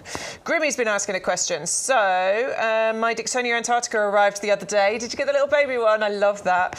How do I keep indoors for? I think you're asking, how long do I keep indoors for? How long do I keep indoors for, and what point can I leave outside permanently, if at all? Thanks. Okay, I'm gonna pass over to Adam. I've got one, and I do look after it, but you've had them for years, and you've got bigger ones as well, haven't you? just keep an eye on the weather, because when the weather, if it's not going to go below freezing, so next week we're back to average daytime temperatures, 6 and 7s, 3 and 4s at night, you can leave it outside. That'll be fine. It will cope. Yeah. But it's just if in another couple of weeks' time we get some of those freaky cold spells where we're getting -5s, -6 at night, only getting to freezing or just above during the day, just avoid leaving out on those days. But when you bring it indoors, don't put it on the mantelpiece in the living room in the really big fierce heat. Yeah, just the cool porch. Yeah, find the coldest room in the house, stick it on the windowsill there just for those really couple of cold nights. And then just pop it back out again when the weather turns mild. And then by the end of, probably end of April, middle to end of April, just leave it outside, period. Don't worry about it. So I got the baby one, the little Dixonia in the 9cm pot. I got mine in around, it was probably May time, for argument's sake, and I planted it outside. The frosts had gone. So it got established a little bit by the winter time. And actually, for the first year or two, I didn't bring it in at all, which is naughty. I probably should have done, but I did have it in a really good position. I had it right at the back of a corner, in a really sheltered location. It didn't get like to -8s and stuff that we've had recently, so it was fine. I brought mine in, which is 2 years old. I brought mine in the other day for the first time. You know, when we had the really cold snap. Yeah, we had some -6s, -7s. I brought it in and I put it in the porch. So I've got a 2-door thing, you know, for 2 front doors, and I put it in that cold porch. It spent 2 nights in there and it went straight back outside again. But obviously mine's just a couple of years older. So hopefully that helps. Hopefully that gives you all the advice you need. And then, as it gets older, you just need to look out for those really cold temperatures. And when it's outside, do you wrap yours? Yeah, fleece it. So what you can do is when you've cut the leaves off, what a lot of people do is they cut the leaves off, then they cut the leaves into sections and just put the leaves on top of the trunk. Yeah, the leaves can be the packing. Yeah, it's the the leaves can be the centre you packing. need to protect, that That's crown, it. because that's where the new growth comes from. Yeah, because that's the only growing point. And then just put fleece, couple of 4 or 5 layers thick, over it, around it, tie it around the trunk nice and tight, and just leave it for the winter. It'll be absolutely fine. And then by probably late April, early May the following year, you'll see the new croziers or leaf stems starting to come out, and it'll do its magic all over again. Sorry, Grimmy, I can see that I was trying to read the one that obviously a few spelling issues on, and then you'd corrected yourself straight underneath, and I didn't see that. Apologies. Victoria was saying about the disease on fruit trees and stuff like that, and bugs and things. Victoria's saying I use a fruit fly catcher, which could be a way of helping. Absolutely. Yeah, you can get the sticky tapes as well that you can put up and hang in fruit trees, so all the insects get stuck on there, and then they can't bug your tree. Literally. Elaine's asking a question that I actually found out the answer to recently, which is I have ants on my cherry tree. What do I do? So I've got 2 options here, and then you can pitch in with yours if you don't mind. Just because I got asked this on QVC the other day. Okay. And I went, oh, and panicked and couldn't answer. Anyway, my initial response would be. You could create like a honey trap for them. So something for them to go for instead of your cherries. So maybe like something over here that's a bowl of sugar water or something or other that attracts them over there rather than going for your cherry tree. Maybe wouldn't do that so much because you might attract even more ants into your garden, but it's an option. Get them to go for something else rather than the cherries. But apparently there's also this type of grease you can get that you can put up the trunk. You can, yeah. They won't then climb over, or if they do, they'll get stuck in it. Yeah, you can put grease around, and also you can get bands as well that you can put around trees as well, which are really sticky, so that you can tie those around. But what's your suggestion? What's your advice? The thing is, were they finding that the ants were destroying the actual cherries? Yeah. This is what a few people have said, that they'll get up into the tree and actually eat the cherries. Because that's a shame, because quite often ants are a gardener's friend, because ants predate on aphids. Yeah. But yeah, I would go for the grease. I think the grease would be a good option, or you can buy the tree bands as well that you can put around. I think either of those would work really well. The only thing with the tree bands is it works best on really smooth trees, because you need to make sure it sits really flat to the trunk, otherwise they'll just crawl up behind it. Yeah. So go for the grease. Yeah. Go for the tree. I can't remember what it's called, Elaine. I used to know the name. I've not used it for donkey's years. I used to look after a lady's garden in Buckhurst Hill years ago, and every spring we used to put this grease around the base of a tree, and it has got. It'd be a bit like Vaseline or something or other. Yeah, it's got a proprietary name, but I just can't think what it's called. If you go on and do a little search, Elaine, but if you're struggling, come back to me, send me a message, and I'll help you out and I'll find out the name for you. So there you go. Hopefully that helps you all. Grimmy says I wrap duct tape around the base, which puts them off. There you go. There's another idea. Sticky side out, I'm assuming. Just wrap it around that way, and then they won't go. Loads of ideas, love it. All right, let's move on, shall we? Again, let us know if you've got any questions. ygtv@yougarden.com for emails, or you can join the chat and let us know. Now then, what we want to bring to you is some houseplants, because actually we do loads of houseplants here at YouGarden as well. Mostly on YGTV, we have brought you all of our indoor plants. We did a special on houseplants way back when we first started doing these shows, and we've occasionally dotted one in. But yeah, we do have loads and loads of houseplants, and I love it, particularly at this time of year. You know, when some people can't get out in their gardens, you know, they don't want to brave the cold, and I understand, I do, but I appreciate a lot of people don't want to. It is fantastic to bring houseplants into your home. Amanda, I know you're big, if you're still watching, I know you watch on TikTok, and I know you've added loads to your houseplant collection. But this is why we want to bring these into you, to show you a very small selection of the houseplants that we've got for you. We're starting off with kind of a weird and wonderful one, so we're going to go quickly. Weird and wonderful over here with the pineapple plant. And it has got a pineapple on and an edible one. Immediately, I'm thinking of agadoo, but that's another thing. But yeah, I mean, this is actually, it's actually got a real pineapple on there, and you can actually eat that pineapple. You can. Eventually. Not yet, it needs to ripen first. Yeah, it will go a honey colour. When it's sort of a honey colour. And that you can smell the pineapple. It really becomes quite fragrant, and pineapple. It smells sweet. You can harvest it, and you can grow the top into a new pineapple that will grow another pineapple another 3 or 4 years' time. So you can keep the plant going. But yeah, it's brilliant. I grew one myself about 2 or 3 years back, and it did have a pineapple. It didn't get very big. It got put back to the size of an egg. Right. But it was edible, and it was great, because it's the only time in my life I'm probably going to be able to grow a pineapple myself that I can eat. And pineapples are a member of the bromeliad family, and it's the only edible bromeliad for humans in the world, pineapple. But yeah, really easy to grow. Grow this somewhere, nice, bright, sunny position. Don't water it too much. I mean, keep it moist, let it dry out, give it a drink, let it dry out, and just sit and wait and let it do its thing. And once it's gone, so you can try and grow another one from the pineapple. They can produce offsets, a bit like an aloe vera, so you can pull those away and plant them up, and you may get pineapples in the future. We can't guarantee it, but what you are left with is a beautiful kind of architectural foliage plant. So it's a lovely, beautiful kind of novelty plant there for you. And the next one is an absolute classic. I mean, this is just you need one of these. If you're having houseplants, you should have a peace lily in your home. I like it because you get amazing glossy foliage. You get the wonderful white flowers, which aren't actually flowers, but let's not split hairs here. We all think of them as flowers, so it's fine. But I really like this one because it's great at absorbing moisture. Yeah, it's great at absorbing moisture, and also I think a lot of houseplants help to purify the air as well. Yeah, this one, top of the list of NASA's study, which is really important. And you know what, Bex? You can sometimes on these, I've noticed, you do get occasionally a little fragrance. I've never noticed that. Yeah, sometimes. Yeah, they do. You getting any? Not so much on that one, but I have before. I think once that matures a bit more, they do have a little bit of fragrance. I'm sort of getting it off there. Yeah, it's very, very subtle. Yeah. But a fantastic houseplant that will flower for months and months and months. I mean, these almost seem to flower pretty much non-stop. The flowers last for weeks on end. They do, yeah. So I actually did give my peace lily away, and I am going to get another one. I did give it away. But I was looking at it last year, and honestly, one flower, I counted how long it lasted. It was like 6 or 7 weeks before it started to go over. Yeah. It looked pure and crisp and white for that long. And they are beautiful. And you've got this structure known as a spathe and a spadix. I think the spathe is the middle bit, isn't it? The spadix is the outside. Is it? I thought it was the other way around. It's the other way around. You're probably right. That's the spathe, and I think, no.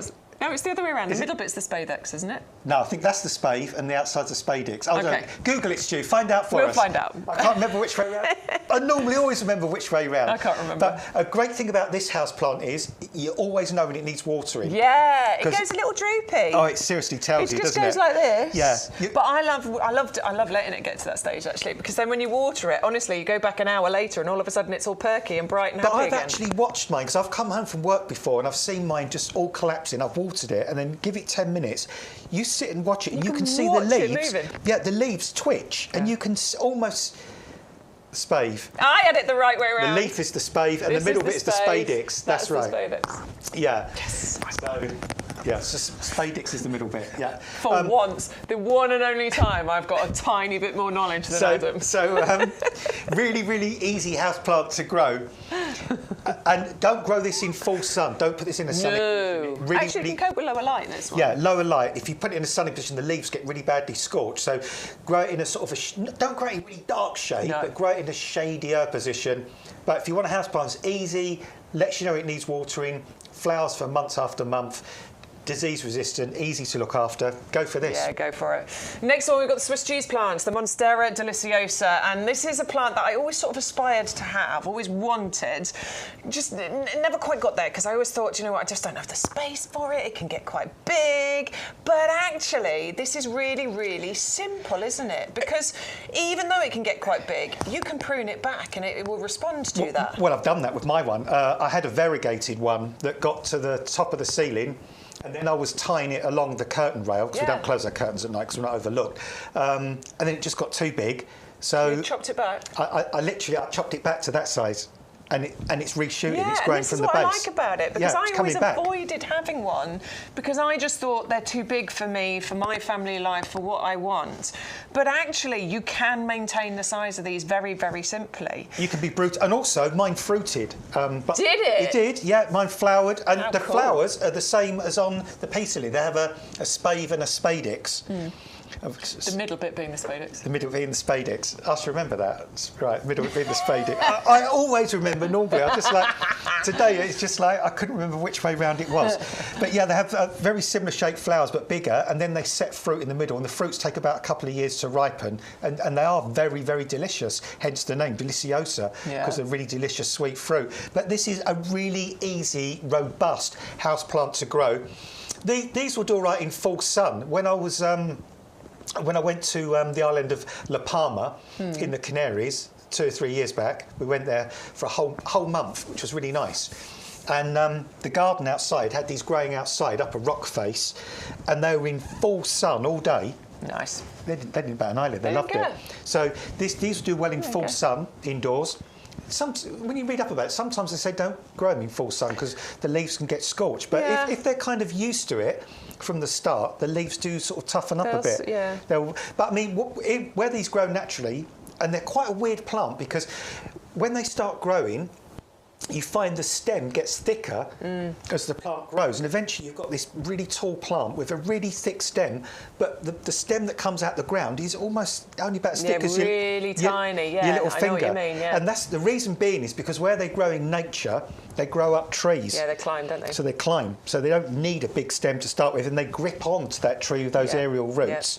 And then as soon as they see the light at the top, the leaves get bigger and bigger and bigger to absorb more light, and once they hit the sky, they go for it. So a really easy, fascinating, straightforward plant to grow indoors. Beautiful. Under £10 in the club, £9.34. Make sure that you use the code to get the saving and be a club member to get that extra 15% discount. You'll get your free gifts by using that offer code as well. That is a very small selection of the houseplants that we've got. If you want to see more, come and join us on TikTok this afternoon. We will be doing a live from the houseplant greenhouse. It's wonderful. It's a bit different to what we do here in the potting shed, and that's where we feature some of our outdoor stuff, but loads of the indoor plants as well. If you're not bothered about TikTok, that's fine. You can go onto our website and you can see the entire range of houseplants that we've got on there as well, because there's lots and lots more. If you ever want any advice on that, by the way, you're welcome to message us. We're happy to help you. Adam and I both do stuff on TikTok as far as the houseplants and things are concerned, so you can message us on there if you're on there too. Big message to Ruth, though. Ruth's not been feeling very well lately, so we wish you, speedy recovery. We hope you feel better very, very soon. Did she say something about hopes she'll feel better for Thursday? Oh, bless you. If you'd like to be a bit more involved in what we're doing, well, we would like that too, but, take it easy, rest up, have a cup of tea, put your feet up, and just take it nice and steady. We hope you feel better very soon.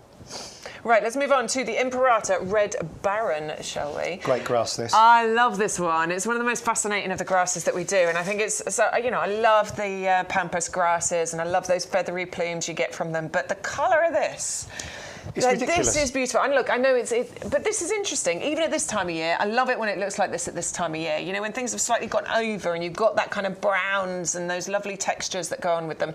I really like those kind of stark winter displays that can be created, which is why I leave the faded stems on things now. Whereas I used to cut them off and tidy it all up. I leave it now. It's good for nature as well. It is, it's wonderful. You know, because sometimes those bits of grasses, there's insects and grubs and things like that the birds can peck. And also another point to mention as well is with some grasses, you don't want to cut them down too low anyway. You could cut these down another couple of inches or so if you want to, but never be tempted to cut them all the way down to ground level, because this year's leaves will already be at the base. Oh yeah, in those of those stems there. Yeah.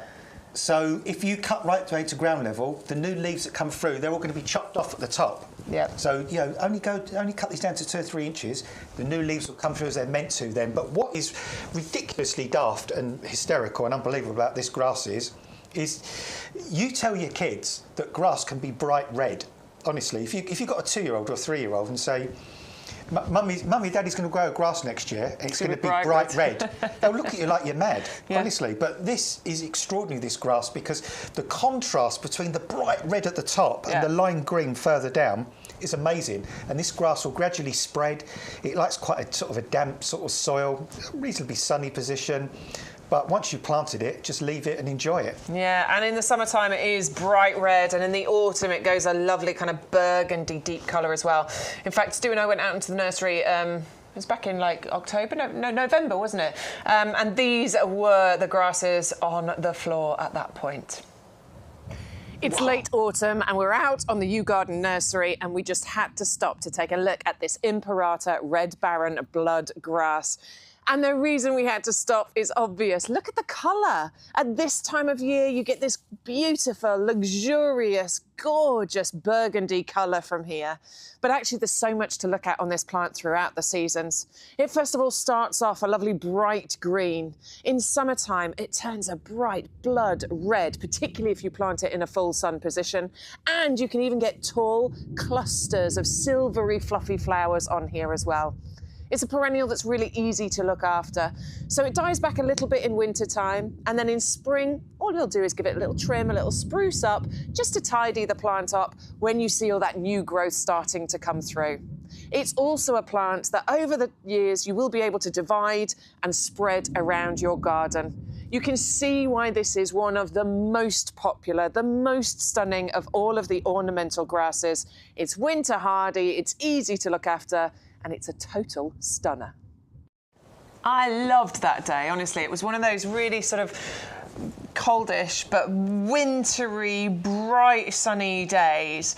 And we were actually in there filming something else. I can't remember what it was, but we were there specifically. Was it the Bear Root clip? Yeah, it was, wasn't it? So we were in there specifically to film something else, but then we saw that and we're like, look at those! So we quickly grabbed that little video as well. And they say a picture paints 1,000 words, don't they? And you can see there, absolutely incredible. I mean, loved it. Who would think a grass could be that red?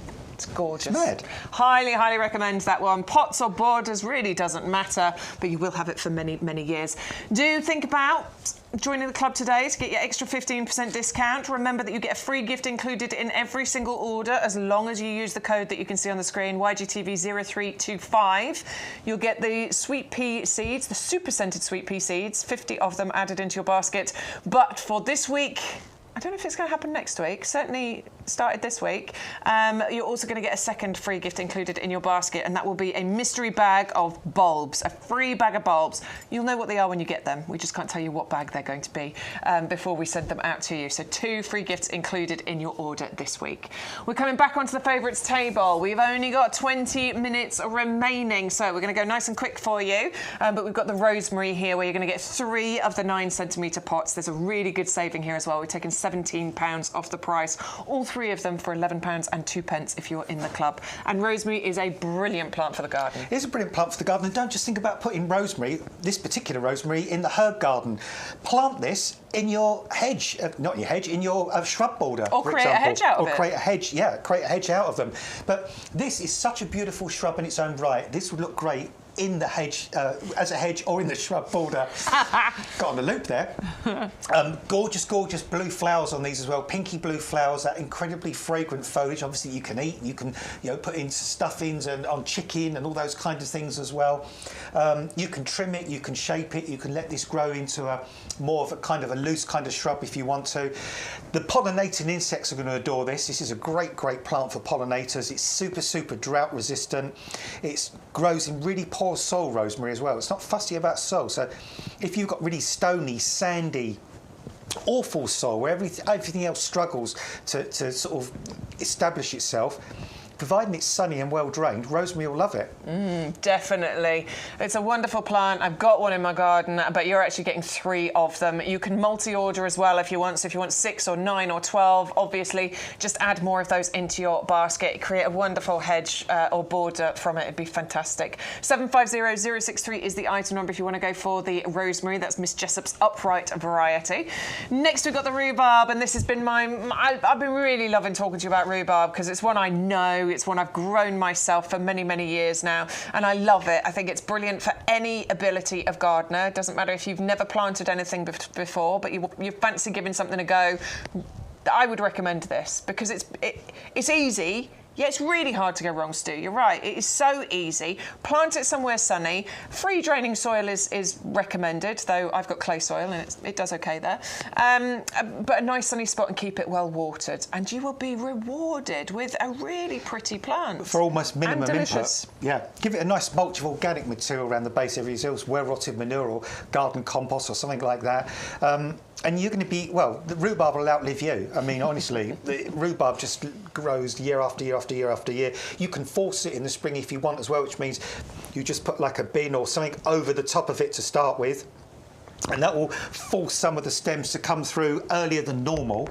So you can enjoy your rhubarb a little bit earlier. I mean, this is an early variety anyway, a really famous variety, this one.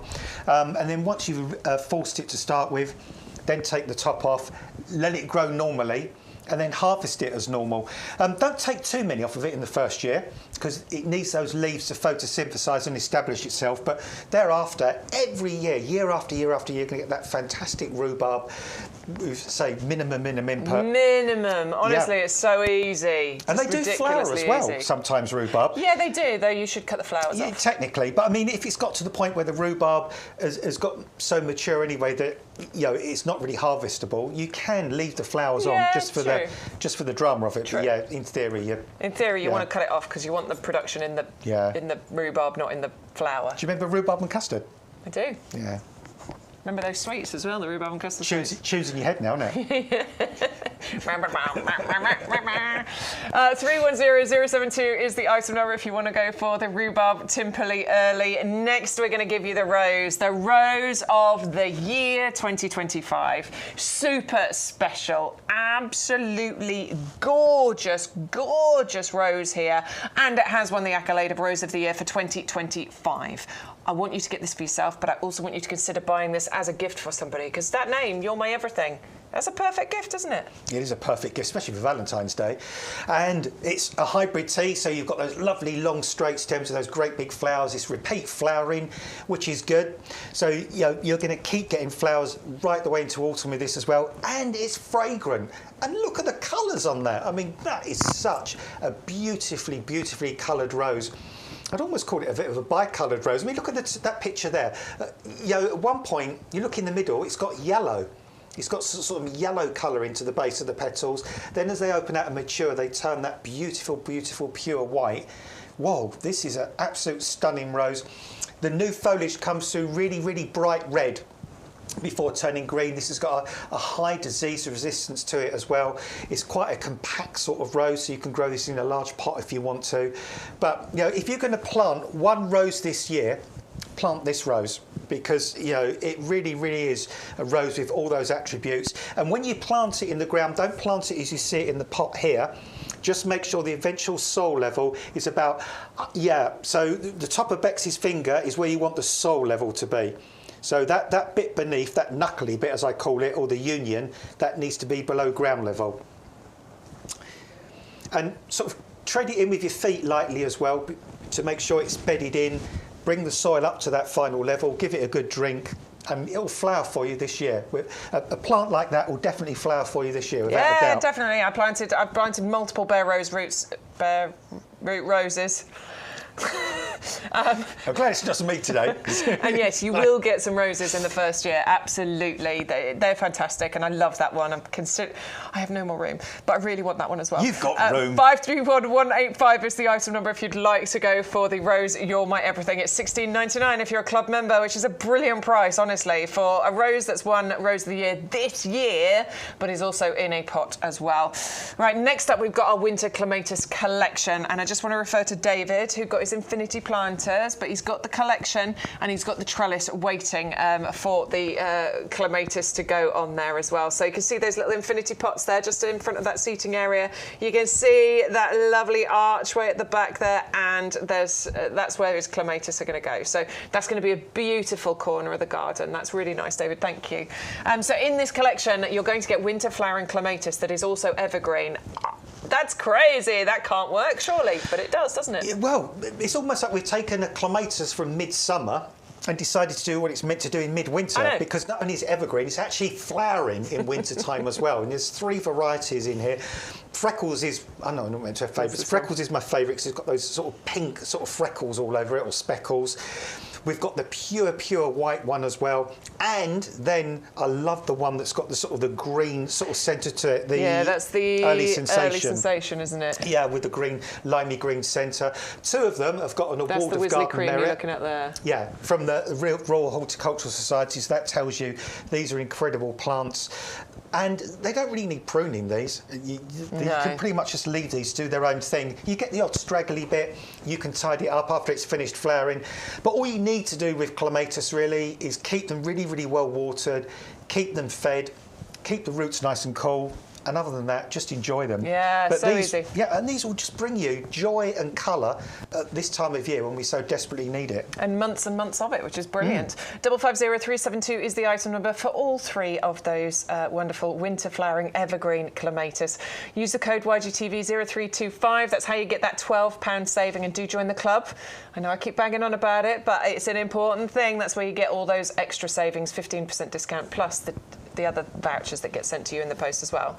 A couple of things that we need to show you, just to remind you, so you can get your item numbers jotted down. 550372 is the item number. Oh, that was the winter clematis collection.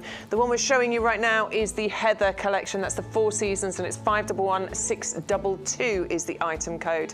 You are going to get 3 of the 9cm pots, and you're saving £12. In fact, that was a previous deal of the week, and I think we've kept hold of that deal of the week price. £6.77 for all 3 of those. 511622 is the item number. Next up, the Monstera. Yeah, love Monstera.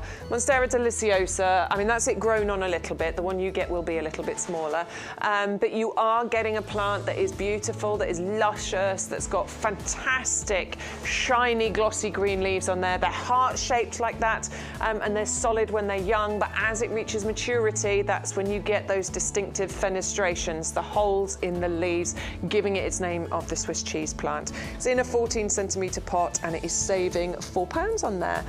The Daphne, Perfume Princess. This is the one that both Adam and I have got in our gardens. It's flowering right now. Mine's flowering, and it has been for a few weeks. So is Adam's. It is fragrant. It is beautiful. The flowers on the Perfume Princess, I think, are slightly larger than other Daphnes as well. And they do flower right the way sort of up the stems. You get these lovely clusters on there. A lovely pink colour to them as well. 511038 is the item number, and it's £15.29 if you are in the club. The Chimonanthus, the praecox, or winter sweet as we know it. It's in that 2-litre pot, so really nicely established. And this is all about those flowers on the bare stems in winter. It's getting ready to burst into bloom right now. And the fragrance is as you would expect it to be based on that description, winter sweet. It has a delightfully sweet fragrance to it.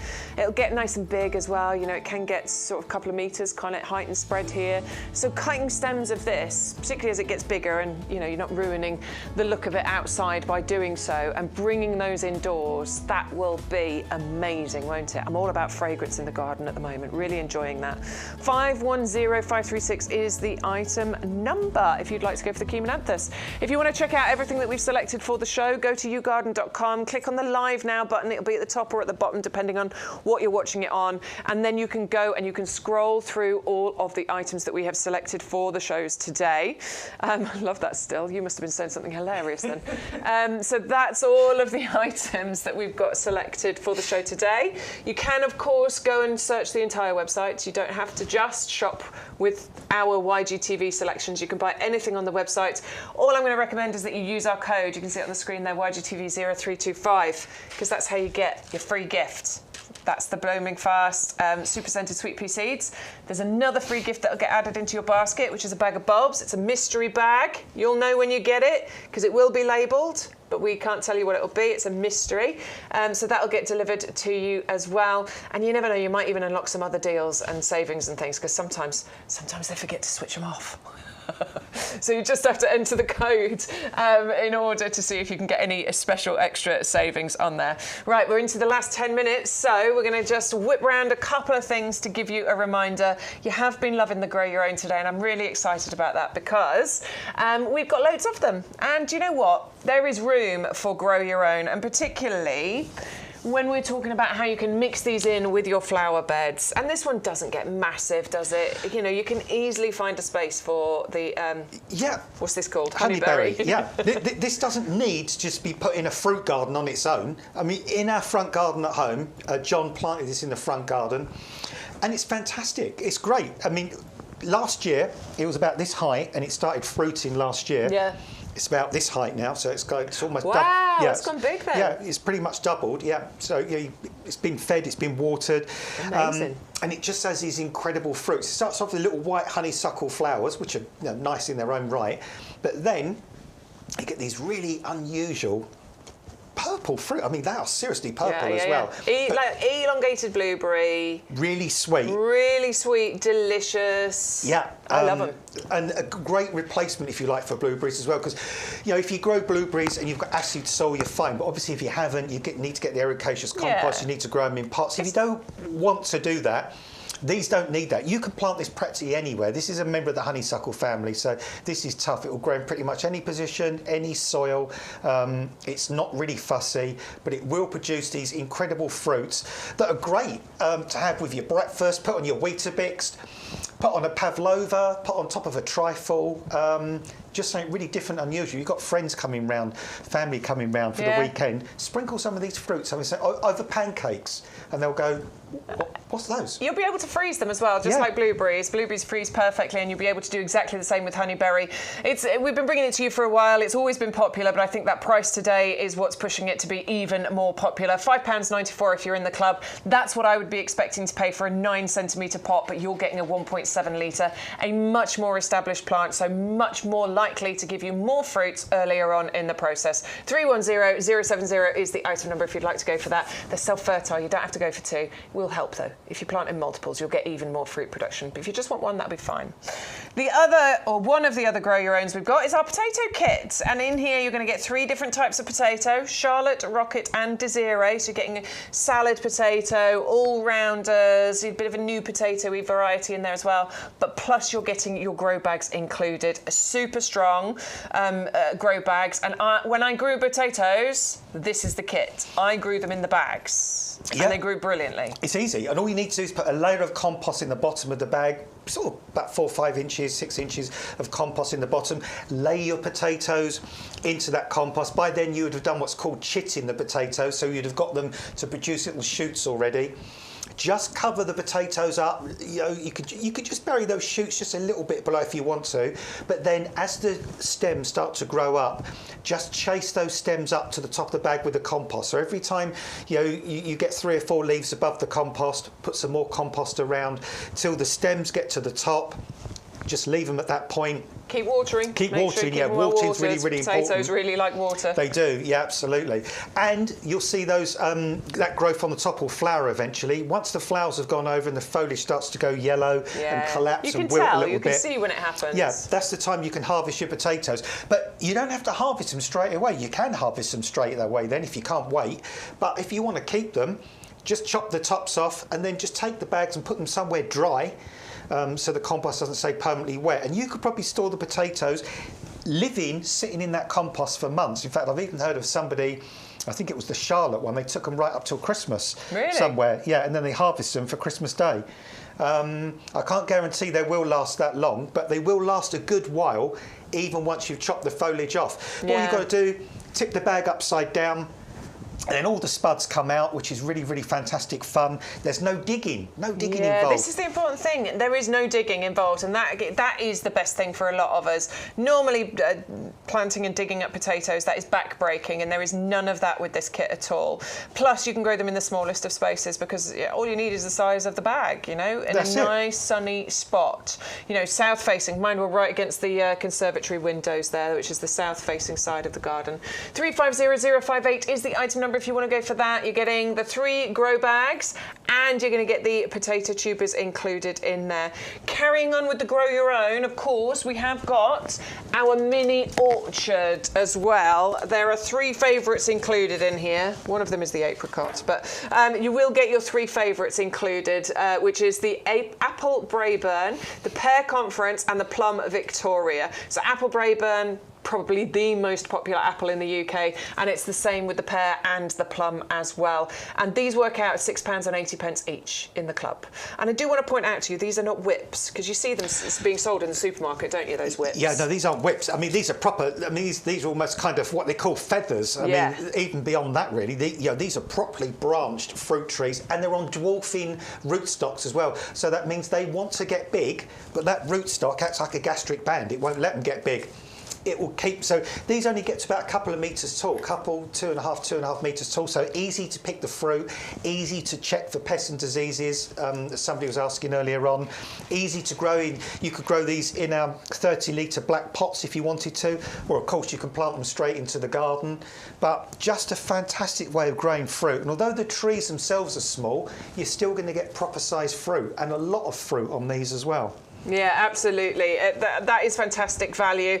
If you want to go for those, the item number is 300004. I would suggest adding in the heavy-duty pots if you want to grow them in pots, and obviously adding in some of our premium professional compost as well, so that you can get the full thing going on there. The other one that we've got, go for the 4-pack of pots. For the heavy duty, because we do a triple pack or we do a 4-pack. Go for the 4-pack and add in the deal of the week. You might as well, because it is only £8.49 for this one. We are saving £15 on there. It's the Peach Red Haven Bare Root Tree, and then you'll be growing peaches, apples, pears and plums, and you'll be able to do it all on a patio. They've all been grafted onto the dwarfing rootstock. You can feel the graft point on that one just there. All self-fertile, aren't they? All self-fertile. You can treat them all exactly the same. They just want a bright, sunny position,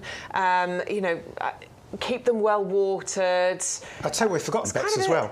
If you've got 4 of these in a row in the spring, think of all the blossom. All the blossom, all the pollinators you'll be bringing into your garden. Yeah, you've got apple blossom. You've got, I love it. You've got peach blossom. Peach blossom, all that blossom's beautiful. It's going to be great, honestly. Yeah. 300010 is the item number if you want to go for the Peach Red Haven. You just need to go to YouGarden.com to place your order. If you want to place an order on the phone lines, you can. They're not open today. They will be open on the weekends very soon. But you can just write down your order and then phone them up tomorrow morning from 9 o'clock.